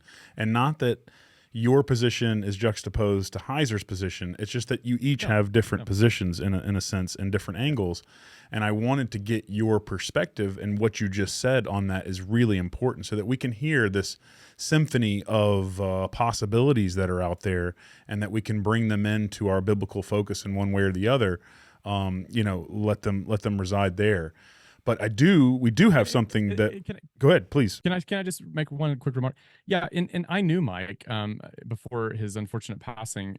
He's such an incredible scholar, and I have no substantive disagreement with him on this. I think we do take slightly different angles. However, he didn't think that the phenomena can be reduced down to just spiritual things at all. He had his own particular view. And he may very well have been correct. And I'm sure people can go find, what he actually thought about these sorts of things. But he didn't. But he had a view that could account for even human involvement in this phenomenon. And I think when we think about this question about what are these things that we see in the sky, I think we do need to entertain the idea that some of them, at least, are man-made. We know for a fact that people have mistaken top secret planes, fighter jets or bombers or whatever, stealth bombers, for UFOs, when in fact they turned out to be the F-117, which looks remarkably interesting. And back in the 80s or so, whenever that was, people confused those. And so could that be the case today? Of course it could be the case.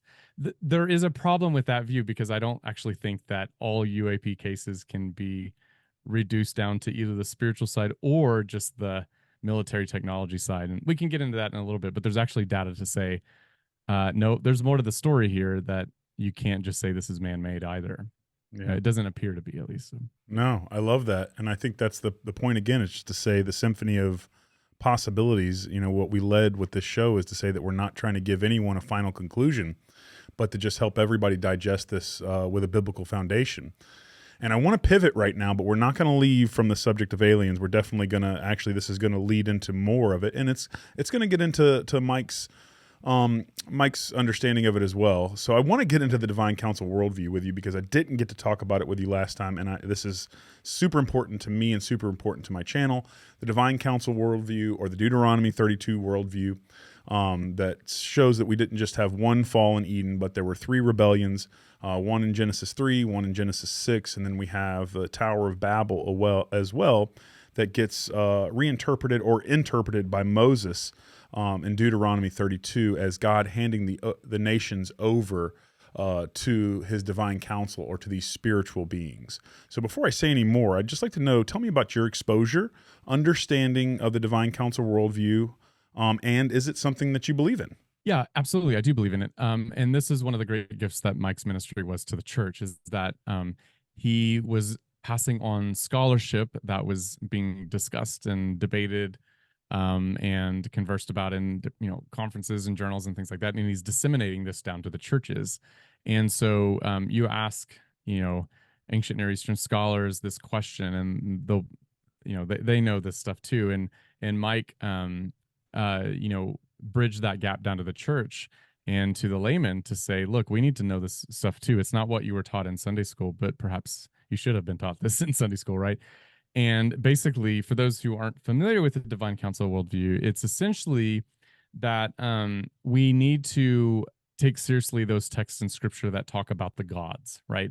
So Mike was, famous for discussing Psalm 82, and this is where Yahweh walks into the what is translated as the divine council to stand among the gods, Gods plural, and say, you have done wrong, you have misguided the nations, and now you're going to be judged. And of course, the big question here becomes, wait, who are the gods?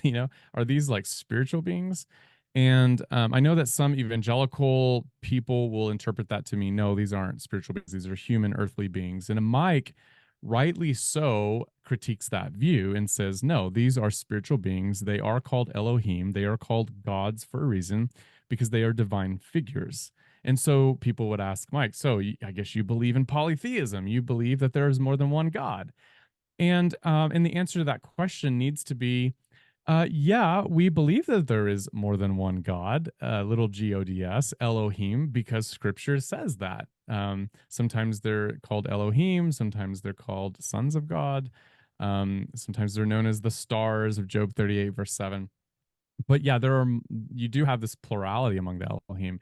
But that's not the big question. I mean, Christians have always believed, it's part of our great tradition, it's part of scriptural teaching, namely that there is only one creator God who is above all the gods. I mean, think of those texts in the Old Testament, for example, that talk about Yahweh. He is God. He is Almighty God. He is God above. And I think this is that idea that while there are many little Gods's, there is one Almighty God who is the creator of all things, including all the little Gods's. And I think that that's something that Mike brought our attention to. There are a lot of other aspects to the divine council worldview, not just simply that there's more than angels and demons, but actually there are these other beings, divine council beings, the gods. And what Mike, wrote about and discussed was that, the divine council idea that these gods actually had a role to play within God's sovereign plans and within God's plans for the cosmos. And just like any ancient Near Eastern king, Yahweh has a council. We might think of it as a council of lords or a royal court. And, kings didn't function in isolation. They relied upon others to carry out their sovereignty across, say, their empire or their land. And when you read scripture, you actually get that same idea. Mike talked about Deuteronomy 32, verses 8 and 9, where the text is actually quite clear that God divided up the nations and gave he divided them up according to the number of the gods, and he gave each god a prerogative or a leadership role over each of those nations. And so the idea was that God has chosen Jacob or chosen Israel to be his people, but he's given the nations over to the gods, not because he's like abandoning them. The point of him choosing Israel was so that he could rescue them. And the idea, it seems, is that these gods were meant to be faithful to lead these nations to true worship. It seems, though, that something went wrong and they rebelled at least a time or two, perhaps, right? And so in Psalm 82, that's why that psalm says what it says, is that God is angry with the gods. Almighty God, Yahweh, is angry with the gods, and so he's going to judge them. And because they've led the nations astray, they led the nations to worship them or other idols or whatever, right? And so, punishment is going to be dished out. And that's what that psalm is about. So it's this divine council idea, is that that God has a council that carries out his will and carries out his plans. And sometimes there's rebellion, right? And so God has to deal with that. The question then becomes, well, does God need a divine council to exercise his sovereignty? And the answer that Mike always gave, it's the one I give, and it's a clear no. He does not need help. But because God is love, because God at heart is fundamentally relational, he is someone who doesn't mind using others to carry out his will. You get this in Daniel 10 with an angel being dispatched to go talk to Daniel. You get angels and spiritual beings all throughout Scripture, because that was part of the Jewish worldview, is that, yes, there is a God, but he uses intermediaries to communicate messages. Hence the word angelo or angelos, an angel, or angeloi, angels. These are messengers, people conveying messages. And you have, so that's one type of spiritual being. You have, of course, these sons of God who seem to be of a different hierarchical category than just an angel. So that's everything in the gist, and I think Mike was completely correct. What a great explanation of the divine council worldview. I appreciate you for breaking it down like that, because it's going to help us have a lot of context through these next two clips. Because I want to follow the path with these clips just a little bit in understanding that Genesis 6 portion. And then, within the Old Testament, we don't get the understanding or the message of demons or possession much at all. But then in the New Testament, when Jesus springs on the scene, these things are everywhere. And, when we're leading into some of these questions for what we're talking about with empire, with who's ruling the nations, with the deception that's going on with our government, and these things that they're talking about with UAPs and aliens. All of these things, even if we don't have a firm grasp to say what they are, they're all connected in the sense that we know that this world is ruled by evil. Christ is in control. Christ is king, but the ruler of this world is Satan. I mean, it says it over and over again, whether in John, it's something that's talked about, and that's a fact. And these are things that I think are important for us to understand as Western Christians, so that we can properly process the information from our government, or even these things that are talked about with aliens. So let's go to this clip real quick and see if it helps bring some context to what you said. In Genesis 3, we have an initial rebellion. Okay, so we have the Satan figure. Okay, that's one rebel. Genesis 6, we have another group. That group, again, by all either Mesopotamian or biblical or Jewish tradition, the guilty parties there wind up being sent into the abyss until the time of the end. It's an eschatological judgment. So that's a second group. A third group we get from the Babel incident, Deuteronomy 32, 8, and 9, when God divides up the nations and assigns them to other sons of God, and then they become corrupt. God abandons the nations at Babel, and he says, Israel's going to be my portion now. Jacob is going to be my inheritance. And so he calls Abraham, and he makes for himself a new nation, Israel. This is why in the rest of the Old Testament, it's Yahweh against the gods of the nations and Israel against those nations. The sons of God that are assigned to the other nations, this is the Old Testament explanation for why those nations got their own pantheons. We read in Psalm 82 that they have become corrupt. At some point in their history, they fail. They don't rule the nations the way God wants them ruled. Now those guys aren't bound. They're not in prison. The Genesis 6 ones are. What about demons? Just using that word demon. If you asked a first century Jew, hey, where do demons come from? They would have an immediate answer. If you ask a Christian now, they would say, I don't know because the Bible doesn't tell me. It's actually not the case. A Jew would say, well, sure, we know where demons come from. They're the disembodied spirits of dead Nephilim. So they're actually different guys, okay, different bad guys. But the way we're taught about demonology in church, traditional Christianity, is all those things get mashed into demons. So much of the Hebrew scriptures are written. Okay, so no, let me go back. Quick response from you before I kind of connect some more dots here. I like what he had to say. I think that captures the idea here is that, what we have sometimes been taught is not exactly what the ancients would have understood. So he says rightly that we've wrongly mashed up all the bad guys into one category, when in fact there are different categories of bad guys. So he's referring to this idea that we can get out of Enoch, that the disembodied spirits of these giant figures, they roam the earth. They're not like cast into a hell or anything like that. They roam the earth, and those become the demon idea. But those are different from the wayward, rebellious sons of God. And I think that's a very helpful understanding. I think we need to have a less simplistic view of the unseen realm, and I think that Mike offers us a more accurate understanding. And again, all he's doing here is the work of a good historian. I mean, he's an ancient Near Eastern scholar. He knows this stuff like the back of his hand, and he's just doing the work of a historian. Here's the thing: if you disagree with what Mike says there, you're gonna have a hard time proving it.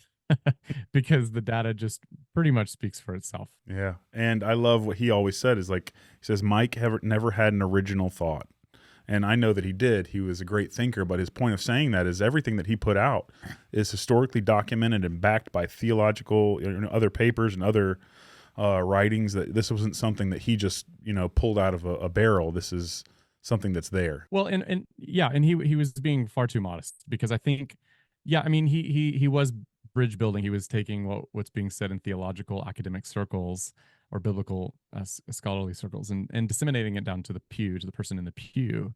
But one of the great things that he's done, especially for, I would say, in an evangelical sort of audience, is that he's shown how all of this can be weaved into a biblical narrative, into a biblical theology. And for anybody who's actually taken the time to read The Unseen Realm, will see exactly what I'm saying. He shows us how it's all threaded together. And Mike was a believer in crafting a narrative and finding a meta narrative through Scripture. He and I spent a lot of time talking about that. And so that's one of the many things that I applaud him for, and how he's helped the church to think a little bit more carefully about these issues. And I think it's really important to have that connection, and then even to know that this storyline goes further back than even the Hebrew Scriptures. Much of the Hebrew Scriptures, as you know, are written almost in a conversation with their ancient Near Eastern Mesopotamian neighbors. This connection is important, and I wanted to highlight it as we're discussing the Divine Council worldview here. This connects the story that we're talking about here and how it goes very far back in human history. So let's check this clip out real quick. Genesis 6, 1 through 4 has a Mesopotamian context. It's the story of the Apkallu. And if you want to know what that story is, you can get Unseen Realm and read that. But basically, in a nutshell, here it is. There were gods before the flood who helped humans to produce civilization. And some higher up gods in Mesopotamia didn't like people. They decided to wipe them out with a flood. Well, the ones who liked humans and said, oh, well, we've invested a lot of time helping these people. This is a terrible thing. What do we do? Aha, we've got it. We mate with a few of them, and then what we know, the children that are produced will be super intelligent like we are. Now, the biblical story inverts that and says, look, this is a transgression of heaven and earth. This never should have happened. This is not a good thing. This is evil, it's wicked, because humans will use this knowledge to become better sinners, to be more self-destructive. Biblical texts and other texts say this is why humans are so efficient at war. This is why they have a problem with lust. This is where they learn to be astrologers. All sorts of stuff that really turned out to be self-destructive in other biblical stories. The blame goes right here. And so what Genesis 6, 1 through 4 is it's a story about both human and divine rebellion against the boundaries that God has established, and the destruction that results from not staying where you belong and trying to become godlike and thinking that you know better than God. So now in the biblical story, it's this act, it's this incident that is the explanation for the giant clans that try to wipe out Israel later. In other texts, we find that when you killed one of these, their disembodied spirit is a resident of hell. Okay, so you have a demonic connection to them that is traceable all the way back to this incident. So with understanding the connection between the the Hebrew scriptures and how they're in conversation with their ancient Near Eastern neighbors. And then we see this Mesopotamian tale with the Apkallu and how that connects. Tell us any connections or responses that you had that you saw from that clip. Yeah, I don't have much to add. Mike was the expert in that area. I'm not. That's not where my training was. So I don't have much to add. But I do want to say that I think it's wise to cast the conversation in the way that you have. I think in fact you used the word conversation. The Hebrew Bible was having a conversation with its culture, and I think that that's a pretty important piece here. Is that in the Hebrew Bible in Genesis 6, this event that happens, this crossing the barrier, right? The human divine barrier that's breached or broached with the sons of God and the daughters of men. That is cast in negative light. This is not considered a good thing. This is actually a really bad thing. And so, and I think, Mike alluded to that. So I think that's a good point to make and a good observation to keep in mind. Yeah. And it's just, I think, important to know that this story is something that's inhabited our world for quite some time. And, when we go back, which we are going to get to Tucker Carlson and his response that kind of queued this whole thing up, is to say that whether Heiser or Tucker Carlson or anyone that would say that, these aliens or these actually demons, because that's what a lot of Christians do. There's a whole sphere that will just be like, no, aliens are just all demons, and they just throw it all into that. Whether they're right or wrong, we can say with certainty that, like you're saying, Mike is right, and that this worldview is apparent in the Bible, and that it does make striking claims about what our reality is here in this world. And the Apostle Paul let us all know that as humans, we're never looking at another human as the problem or the issue, but that we're wrestling against these spiritual powers, these authorities, these things. And I just think when we're understanding any of this, that's a truth that we need to have foundationally, whether it ends up being little green men from Mars or a government cover-up that is deceptive and trying to lead us astray, or it's actually demons. Whatever it ends up being, it doesn't change the fact of this foundational part of our story, and that it needs to be brought out. So something that I think you're going to like this part, let's look at this like it really is aliens. And you talked about this already a little bit, but another possible outcome from all of this phenomena is that it's just actually intelligent creatures, gorillas, like you said, who have traveled here from another planet. Many Christians refute this claim and think that it would somehow disprove their faith or disrupt the gospel. I want to check out this clip and see if you can help us put this misunderstanding to rest. One of the reasons why a lot of Christians are troubled by the idea of whether there could really be aliens or not, either in the past or in the present, is that, well, the Bible doesn't describe them. The Bible doesn't mention them. And so that becomes an argument against the idea, so that if they showed up, that troubles us. There goes our Bible out the window because the Bible never said anything about that. So they'll take a stand that it can't be true because of absence in the Bible. Well, if you really think about it, that's a pretty poor argument, because the Bible doesn't mention a lot of things that we know are real. Another one is the image of God. If there are really aliens out there, then humanity is no longer unique. Now, when I put things that way, you can already tell that people are sort of predisposed to understanding human uniqueness and the image of God in a very particular way. They'll equate it with intelligence. To make the image of God any particular quality is a mistake, because not all human beings at all stages of their development, either pre-birth or in old age, have certain qualities that have historically been identified with the image in their fullness, or even equally. We'll notice in Genesis 1:26 that we have the wording there, "Let us create humankind in our image." Then the very next verse it switches to singular. So God created humankind in his image. Why do we have plurals mixed with singulars? Well, the reason is because God is speaking to people, beings, probably a better word, that are already there, individuals, intelligent beings. They're the sons of God from Job 38. The plural language is important because he's referring to the members of the spiritual world, the heavenly host.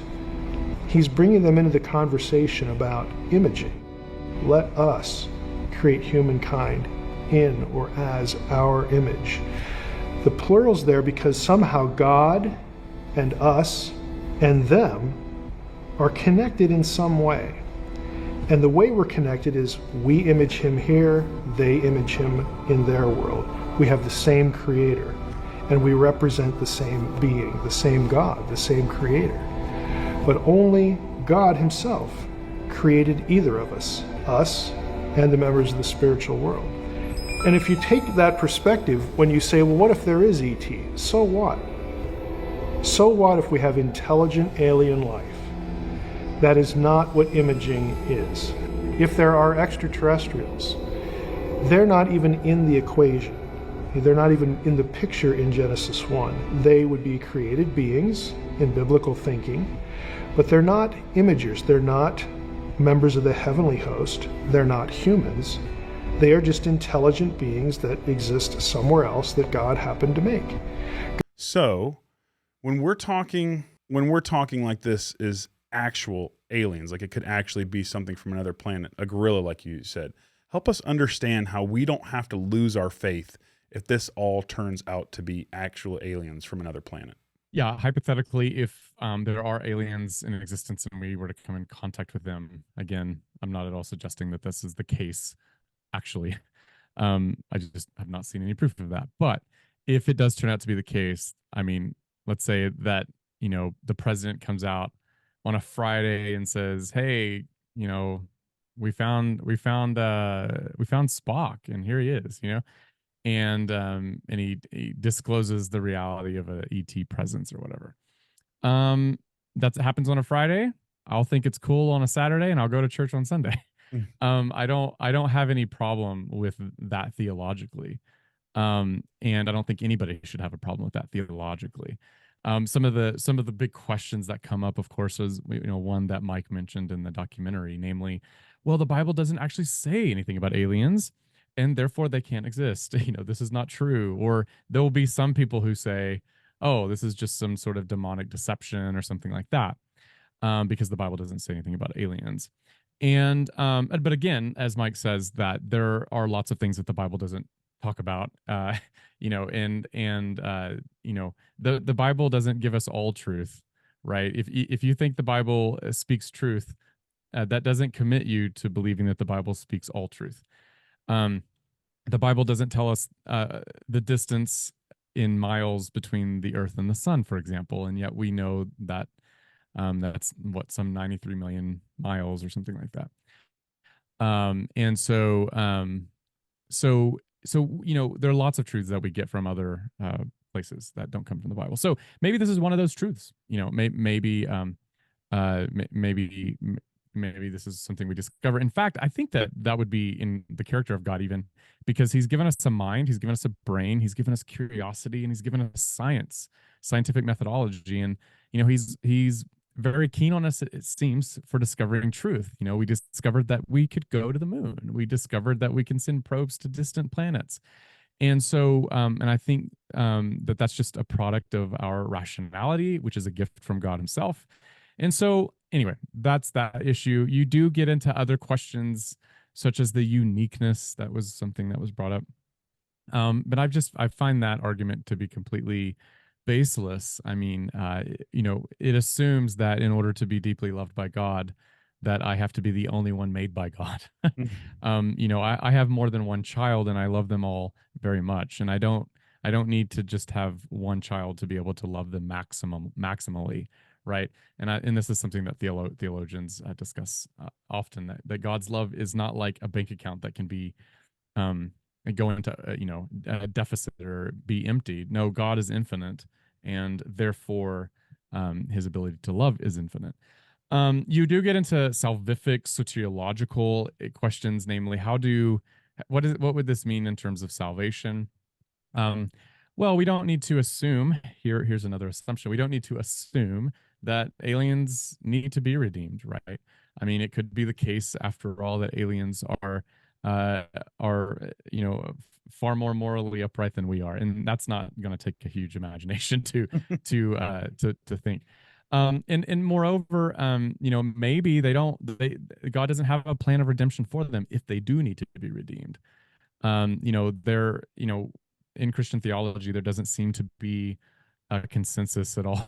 Well, actually, there does seem to be a large consensus that like the demons don't have a way to be saved or whatever, and so maybe the nature of their choice to rebel against God is such that it would make an offer of salvation completely irrelevant. We just don't know the ontology of these beings. There's a lot we don't know. Yeah. With respect to their character and things like that. And moreover, I think that I think that this question is actually worth considering. I tell people this all the time, and theologians think this way too, is how even if you don't think there are aliens, even if you were to know there were no aliens, like I don't know how you would know that, but let's suppose you did.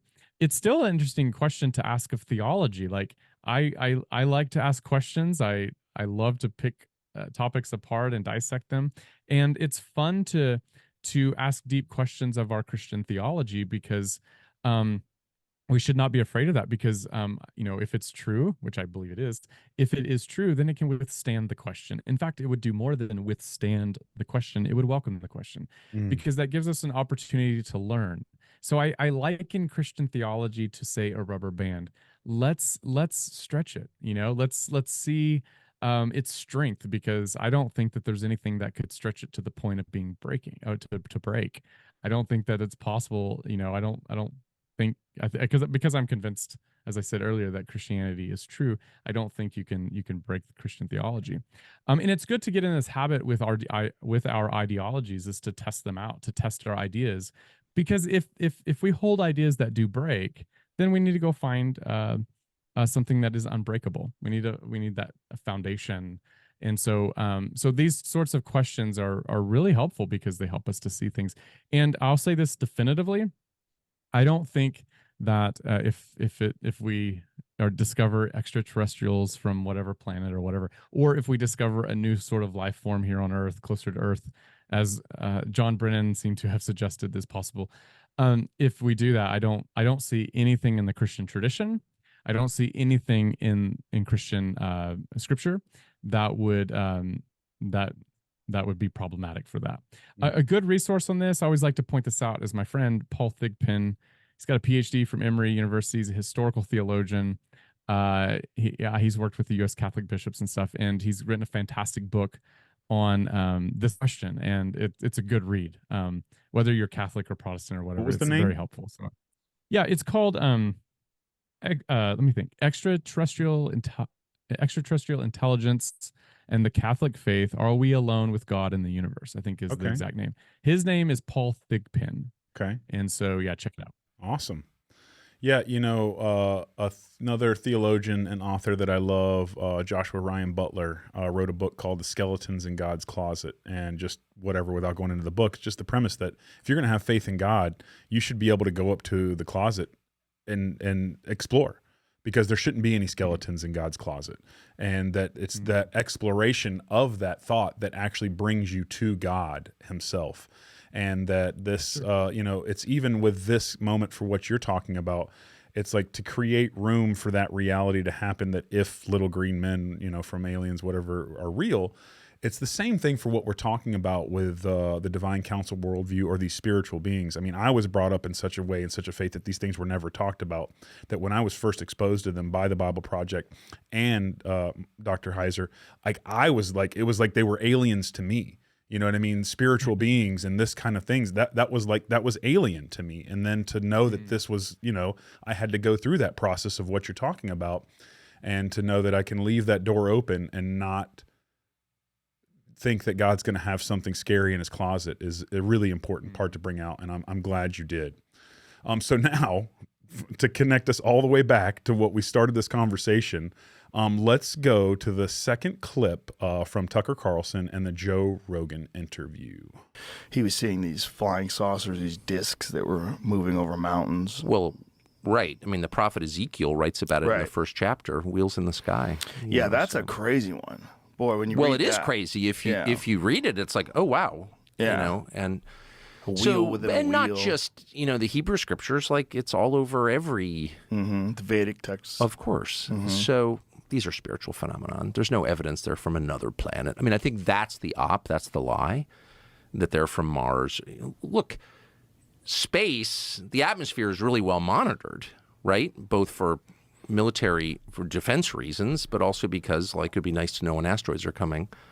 And there's no evidence, has never been any evidence that there are lots of these objects, these vehicles coming into our atmosphere from somewhere else, some other planet. There's no evidence of that at all. So they're from here, and they've been here for thousands of years, whatever they are. And it's pretty clear to me that they're spiritual entities, whatever that means. They're supernatural, and which is to say, supernatural means above the natural, above the observable nature.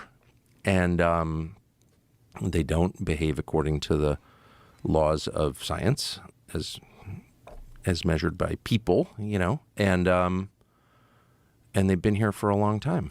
And there's a ton of evidence they're under the ocean and under the ground. So, like, with that fact set, what do you conclude? What's so dark? Well, first of all, the deception is always bad. Like, lying is bad and it's bad not just in a legal sense, in that it can be illegal to lie, but it's bad. It's like bad for you. Like, it rots you. Like, being a liar makes you a bad person. When you lie, you are serving evil. There's a moral quality to it that's inescapable and very obvious, and only like advanced civilizations ignore that. Lying is bad.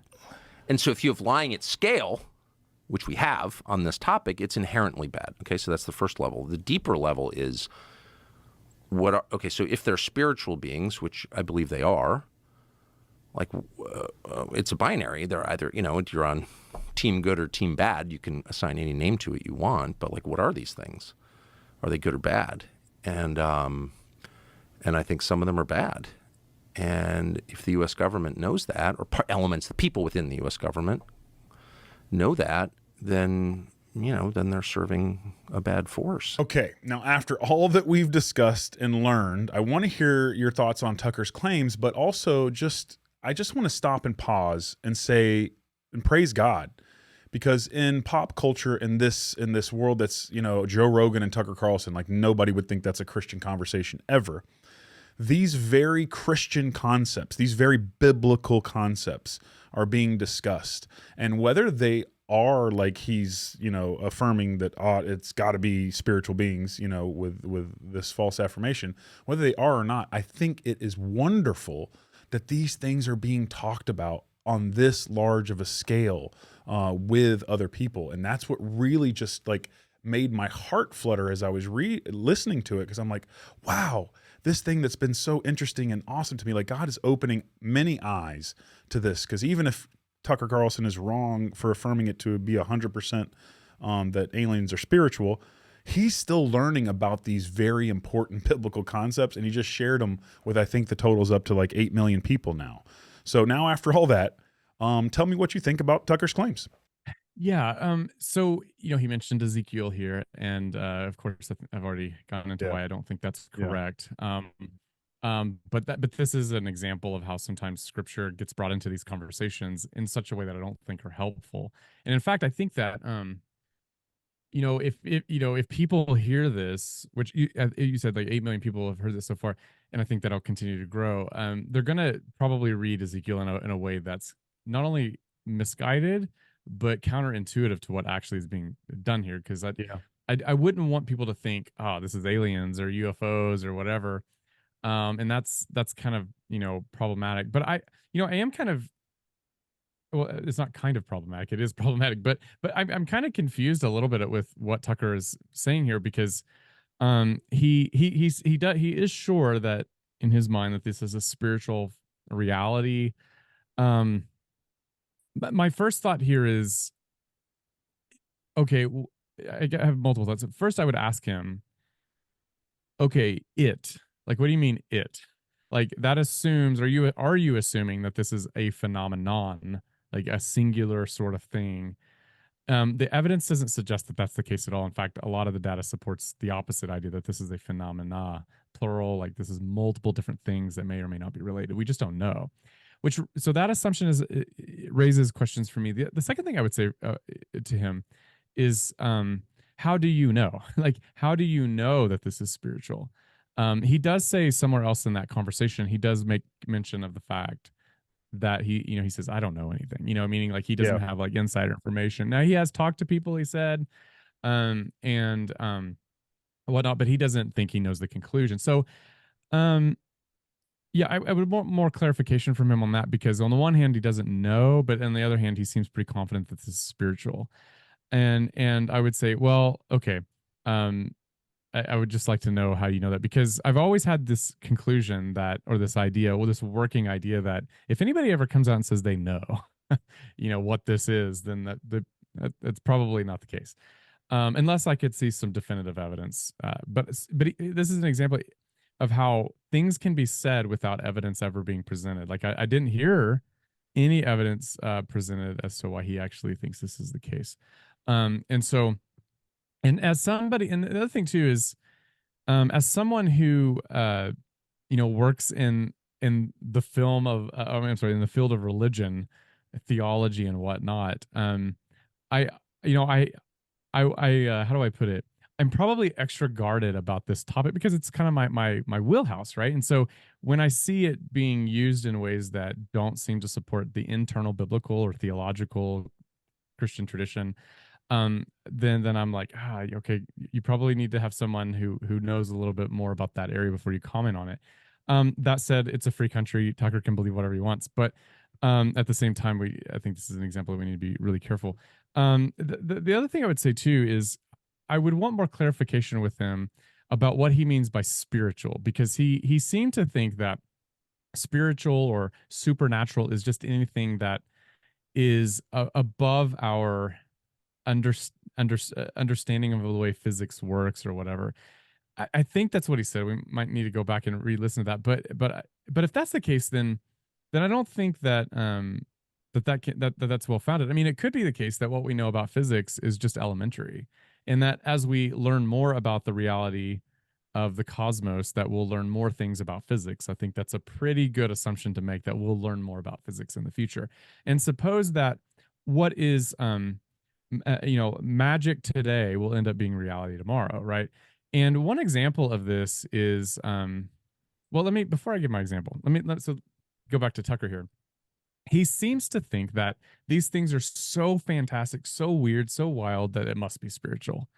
Okay. And that's a huge leap, man. Like, that's a super big leap, because if I took this Zoom session that we're on, this amazing piece of technology that we're doing right this moment, or if I take my iPhone or whatever, and I go back just a mere 200-300 years and I present it to somebody living in that, they're going to think this is magic. Like, this must be spirit. They're going to cast out a demon from me, right? Or something like that.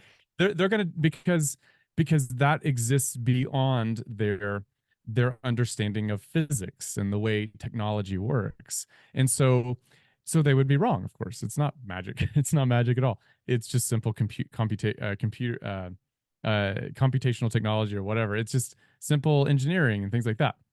And so, but they don't know that, right? And I wouldn't blame them. So I think that sort of way of thinking that Tucker is doing could get us off on the wrong foot rather quickly, because anything that we don't understand is now spiritual.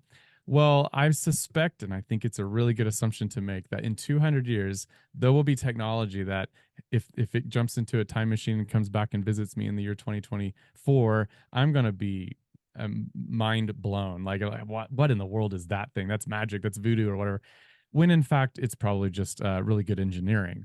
And so here's the problem with the way Tucker is reasoning here, is that it opens up this it just doesn't seem to be very careful in the way it's thinking about this, because I think it could be spiritual, it could be supernatural, it could be all demons, right? Or something sinister in that respect. I just don't know. But what I do know is the way he's reasoning about this seems to be a little uncareful and uncritical. Now, here's why this is important. He's talking in a Christian context. I think, using language like spiritual in an American context, people are going to hear that and they're going to think Judeo-Christianity or something like that. And that means demons and angels. In fact, that's what he said. He said, if it's spiritual, and he says he knows it is, then that leaves in his mind two choices. He uses the word binary. Two choices. It's either good or bad, malevolent or benevolent. And so it's got to be one or the other. And then moreover, he takes it even further and says, look, and if the government knows this, then some of them are working for the bad guy, which means that some people in the government are demonic. So notice what he's done. He's gone from looking at a true phenomena that we've said is a true phenomena, like UAP, and he's crafted this whole narrative such that you need to conclude that this could be really, really bad, in a sinister sort of way. Okay, well, he could be right. Okay, he could be correct. I just don't know that he is, and so I have some sort of epistemic responsibility to ask. Okay, where's the evidence to support that idea? And I didn't see any evidence that he presented. And in fact, in my own research, when I have talked to people about their own experiences, I mean, I know people who have seen what they would call UAP or UFO in the old vernacular. And it really startled them. I know people like that, and then one person, and these are all highly credible people. I would never share who they were, of course, out of respect for their privacy. But one person in particular, it really scared them, and this is a highly educated person who has I just can't reinforce that enough. It's a highly credible person, and really scared them to the point that it was debilitating in some respect. I have another person who told me, highly credible person, someone I dearly trust, and personally knew, and they had this experience of driving down the road and then having this, I think it was a orangish or reddish orb run right in front of their car and fly right by them, and they, I guess, could see it really well. And I don't know how long it stood there. I don't quite remember, but it was clear what it was. And this person looked at me and said, "Okay, Matt, what in the world was that?" And of course, I don't know. Yeah. But I have talked to lots of people who've had truly anomalous experiences, and they are on a big spectrum of possibilities. Some of them are very malevolent. I could tell you stories. I could share stories that you would probably send chills down people's spines. I know of a person who shared with me their UAP story, and a highly credible person. And this person, to this day, does not want their name ever associated with this event, but was kindly offering to tell me their story, and it really shook them very much so. And if you knew this person, it would be very odd why they were shaken in the way they were to this day. And this happened multiple years ago. To this day, they still have negative effects. So malevolent, sort of odd things, all the way to you could find stories of people having odd experiences that are just they're not malevolent or benevolent. They're just sort of odd and weird. This isn't a UAP story, but it's on that same wavelength, I suppose. Dell Allison over at Princeton Seminary. I mean, this is a highly trained, highly respected historian and biblical scholar, and he's at Princeton, for crying out loud. And he's written a book called Encountering Mystery, and in his book, he tells some extremely wild stories of not just other people telling him, but his own experiences. He tells of his family's experiences of encountering really odd sorts of beings, even like I think that shadow beings make a play here, and to just stories that just make no sense, that are just odd. Look, I can go on and on about these sorts of stories, but all to say, this is my context based on my own research, and whenever I think of the stuff that I've been researching, and I hear someone like Tucker say, it's all spiritual, it's all demonic. I'm like, have you spent that much time in the data? Because it sounds like perhaps not. I mean, we were talking about Mike earlier. Like, Mike would not have relegated all this to the demon category, right? He thought, as I think, that some of these stories are highly consistent with demonic possession and things like that. I totally agree with that. But Mike was in the data, and he understood the literature, and he's read those stories, and he knows this stuff. and that's why he didn't conclude that it was all that. He had his other hypotheses, as well, that he entertained, and I would follow the same suit. So again, my knee-jerk reaction when I hear people like Tucker say that is, man, there's more data out there than what you're suggesting, and plus the reasoning that you're going about it seems problematic. Let me say one more thing. Okay, so when it comes to the spiritual thing, and this is my interest in this topic, this is kind of where I get the fuel for it. 95% of this stuff on YouTube or wherever is, nonsense. I would say it just, I don't know what to do with it. It's just kind of crazy. The 5% that's out there, though, if you could, and it takes a lot of work to weed out and discern the wheat from the chaff, but if you do take the time to do it, it's actually pretty interesting. We know from highly credible reports that within the Pentagon, there were apparently high-ranking people working within the Pentagon who, again, just people of upstanding credentials that wanted the Department of Defense investigations into this phenomena. They wanted it to be shut down. They didn't want investigations to proceed on this area because in their mind, they thought that this was demonic. Okay, so we're talking people within the government working in the Department of Defense who shut these sorts of investigations down because they thought this was demonic. And these were Christians, apparently, people of faith, and what they were seeing apparently was so scary that they wanted to shut this down.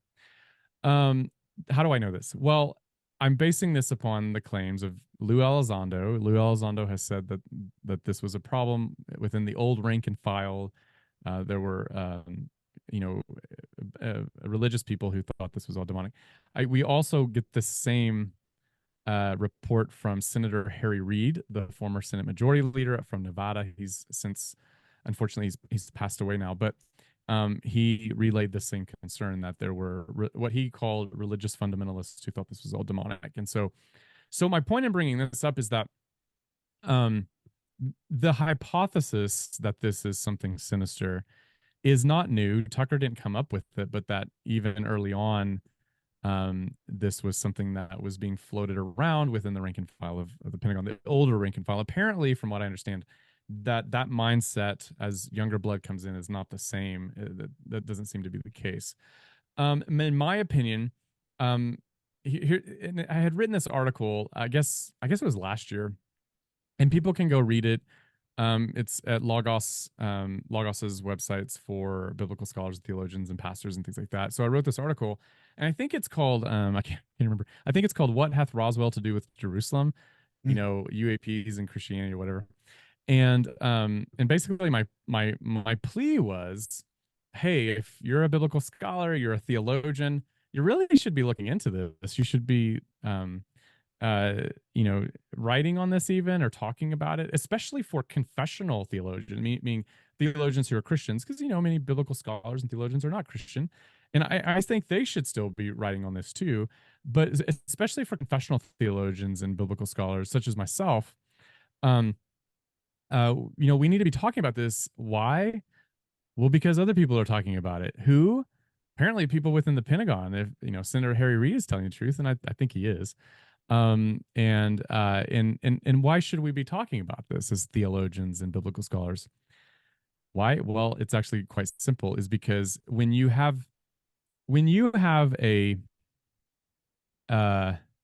let's say you have a rocket scientist at NASA, or maybe a mathematician at MIT, and they have no experience farming, but you make them go farming, it's going to be disastrous, right? They don't know how to run a tractor, right? Because that's not their field of expertise.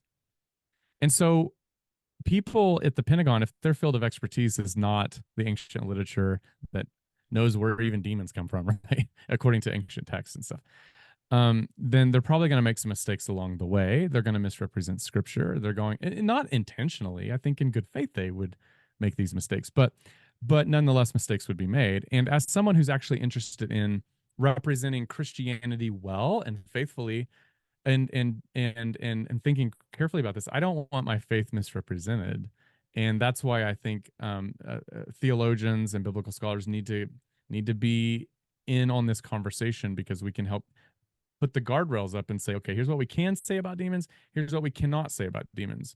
It goes back to what you were talking about, how you and I were both raised in the church about, there's only angels and demons. Well, Mike comes along because he's the expert in the ancient Near Eastern culture. And he says, well, actually, it's a little bit more complex than that. And thank God for Mike Heiser for doing that. We needed his expertise to keep us within those guardrails. And I think on this issue, we need the same thing, because inevitably what ends up happening is the Christian faith gets misrepresented, the data gets misinterpreted, and then you end up making decisions based on false premises and so forth. So there's a lot more to be said about that, but I've rambled on too much. And no, you have. And if anybody is listening out there that knows Tucker Carlson, or Tucker Carlson, if you're listening, we'd love to talk to you, because the truth is that regardless of if there's any negative effects of him talking about the passage in Ezekiel, it brought this conversation to light. And now whatever people are going to see this, it's going to benefit them. So to have another conversation, we'd love to have that with Tucker or Rogan or anybody, to be able to just help keep this going, like you're saying, because it's important for the Christian world, what you're doing, what I'm doing right now, to put our voices into this sphere that's going on, this conversation that's happening, and I'm so thankful that you did. So what I want to do is I want to close with, I'm going to give Mike kind of his final thoughts that I just literally pieced together from the end of the documentary. I'm not going to be claiming to give Mike's final thoughts on anything, but I'm going to share something that he shared, and then I want to give you your chance to just kind of share your final thoughts, and then we'll go from there. My view, personally, again, if we take off the table the nuts and bolts kind of discussions about, hey, could there be aliens or not? The academic discourse. If we take that off the table and we talk about the spiritual messaging elements, I think what's going on is we have intelligent beings, intelligent, non-human, divine, spiritual beings, whatever you want to call them, trying to control the language of spirituality. A lot of this sort of messaging and discussion really results in, for many people, and again, I think this is the goal of intelligent evil in this regard, redefining things like God. This is something akin to, conceptually at least, when the Nachash, the serpent, walks up to Eve and says, hey, did God really say? And then they have a conversation where Eve is misled or misdirected, led to process what God said in a different way. But in doing so, in keeping it and having the language redefined, having the meaning of these terms altered, even slightly, we are embracing a non-gospel. We are embracing a different Christ. And I think that's actually the goal. So at the end of the day, we have a really strange mixture of biblical theology, the supernatural world, the unseen world, mixed in with all this UFO stuff, sightings, alleged alien contact and abductions. What do we do with all this? How do we process it? I really do think processing is the key. And what I mean by that is we need to be honest. The world is a lot stranger than what we think it is.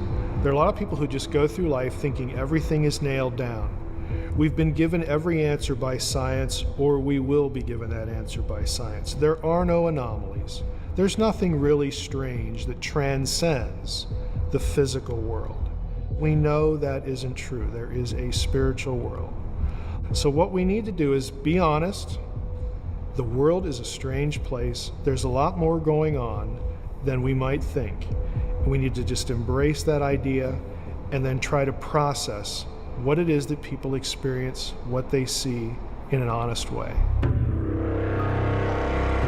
And I just want to say that clip for me, because again, we started this conversation with saying that this is not designed to force anybody or put a solid solution in someone's mind that this is what this is. Like either of us have this figured out. That's not what this is.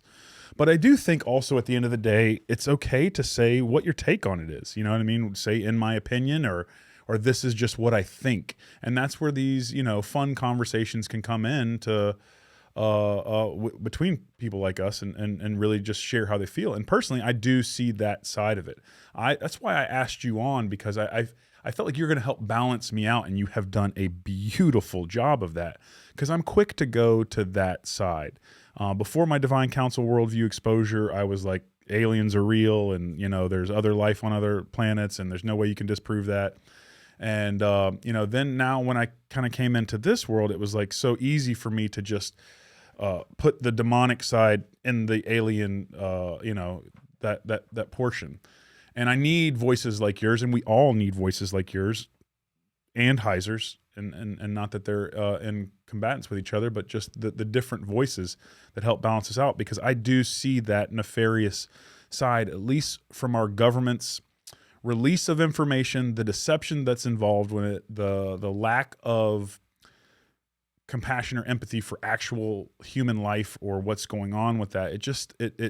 It smells like supernatural evil. It looks like supernatural evil. That, to me, I see that more coming to it. The only thing that really separates me out from it is that technological side, with the crafts, with the things that we do have and that are measured, and how those two worlds relate, because to me that doesn't fit.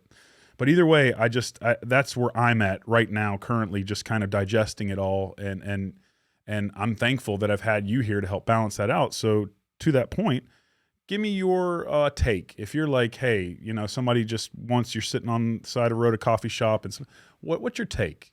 Yeah, I don't think my larger view here is inconsistent with what Mike said in that clip. I would agree with him. That's part of obviously a larger documentary, and it's a good documentary. I encourage everybody to go check it out. Amen.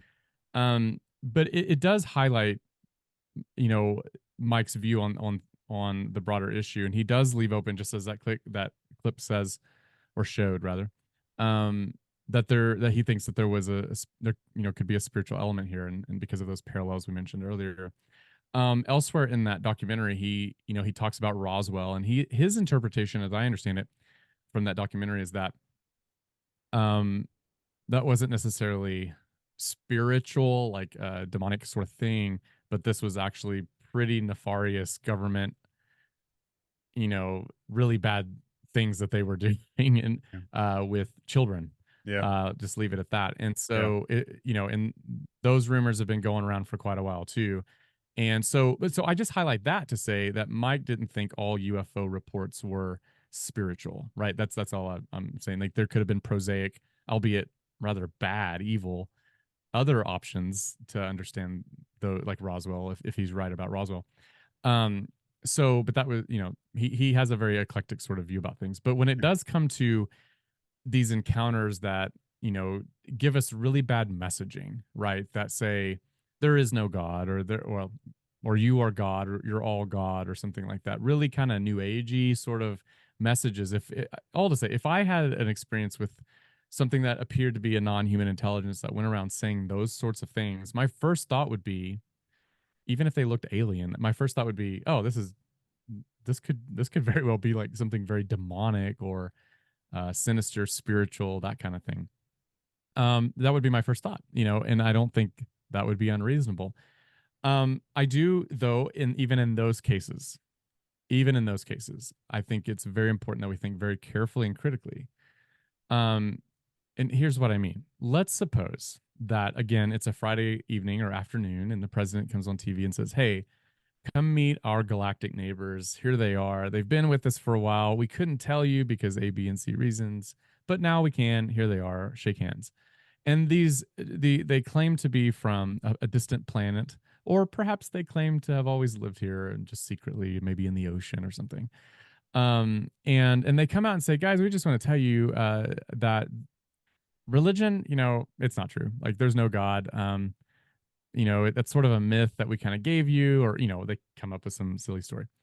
If that were to happen, then I know how the religious response would be, and I think it'd be easy to imagine. The religious response overwhelmingly would be, This is demonic deception, right? This is complete demonic deception. That could be true. That could be true. Maybe this is a demonic deception, for whatever reason. But that's not the only possibility. It could be true that these beings are from a distant planet, or, cloaked themselves for millions of years, or have been in the water, whatever. But maybe they were from a distant planet. They could still be creatures who have really bad theology. Right? Or Yeah. you know what I mean? Yeah. Because I don't need to say, like, it's not reasonable to just jump to the conclusion those are demons because they're giving us really bad theology. Yeah. I don't do that with people. There are people right now in this world, who have really bad theology, right? But I don't think that they're actually demons, right? I think they're humans who have bad theology. So why can't there be ET with bad theology? Yeah. And maybe they have really bad motives. Maybe they're trying to trick us, and I can look at, but I can still say that bad theology is on a spiritual level demonic, but I don't have to, that doesn't commit me to the view that they're demonic. So we look at heinous crimes today, war or whatever, and we say, man, that's demonic. That's evil. Even people who aren't religious, they'll use spiritual language like that because they're grasping for understanding how to make sense of this. They sense that unseen, sinister realm. And but they're not suggesting that a murderer is actually a demon. No, that maybe they're inspired by a demon, surely. But so that's what I mean. That's an example of just being really careful with our thinking here. I recommend everybody go read C.S. Lewis's Space Trilogy. He gets into these sorts of ideas about how there could be other planets populated that maybe they're without sin, some are with sin. I think we need to have a bigger imagination here, and unfortunately we jump too quickly to one view. That doesn't mean that one view is wrong. It just means that we've jumped too quickly to that one view, and perhaps there are other options here. I think I was going to say something else, but I forgot, so I'll just leave that as my answer. No, I love it. And, I think I want us to land just so that we, regardless of what all this is, we've talked about a lot of what you could say scary things that could bring people fear. And I want to end with just really us understanding the hope and peace and security that we have in Christ, regardless of any of these answers. No matter what the answer to any of these questions here are, Jesus is still Lord and King. He has still given us victory over death, over evil, over sin, and over any power that could separate ourselves from Him. So I want to just really put out there to my audience that this should be a subject that you explore, always with the caveat of Jesus right there by your side, and the gospel story of what that means to anchor you into peace and rest, and never to let this stir up fear and anxiety, because no matter what the next pages of history write down, the end is written, as we've already had in our last conversation with going over the end of the world as we know it, as you know it. So yeah, it's just beautiful. I'm so grateful for you coming on and speaking and giving your wisdom, your balanced approach, and I love how humble you are with presenting these different options, and it really helps me just digest not just aliens but a lot of different things with a lot more humility, and I can't thank you enough for that, Matt. Thank you so very much. And I do want to leave your listeners with some resources to, please, as they think through this and so forth. I mentioned a couple articles that are worth exploring that earlier, I think, about from David Jacobs on abduction cases. He's a historian. Also, the piece on gorillas, I think that was pretty interesting in a tangential sort of way. Yeah. I would also like to mention again Paul Thigpen's book, Extraterrestrial Intelligence and the Catholic Faith. Even if you're not Roman Catholic, it's still very, very helpful even as a Protestant. and there's a lot of gold there. And for those who really think that this UAP question is just complete nonsense, I would point folks to a series of articles. Well, I would just point them to the author of these articles. He writes at The Hill. His name is Merrick von Rennenkamp, and Say that name one more time. I'm sorry, Merrick von Rennenkamp, and or maybe Rennenkamp, but either way, he writes at The Hill. It's online articles. He does tremendous research. You can spend months on just one article that he's written because he cites a lot of sources that would take you down many rabbit trails. But he's a careful researcher. He's a former DoD employee, and he puts it in bite-sized chunks that are digestible, but they're millions of miles deep at the same time. So check those out. He offers really good perspective on this issue, and he's a very careful thinker and balanced as well. So I recommend all those sources, and of course there are many others that I would recommend too. Perhaps at another time we can talk about that. Yeah, I hope this is not our last conversation about this subject. I know it won't be our last conversation at all. I just want to plug your book again, The End of the World as You Know It, what the Bible really says about the end times and why it's good news. We're at over 50,000 views on all of our interviews and different clips that went out. This interview really struck a chord with people, and it's because of this book, y'all. Make sure you check it out. This book brought me so much hope that we just talked about. You want that hope? Get this book, and you will definitely find it. Matt, thank you so much for being here. I can't wait to have you on again, sir. May the Lord bless you. Thanks, and you too as well. Hey, brother.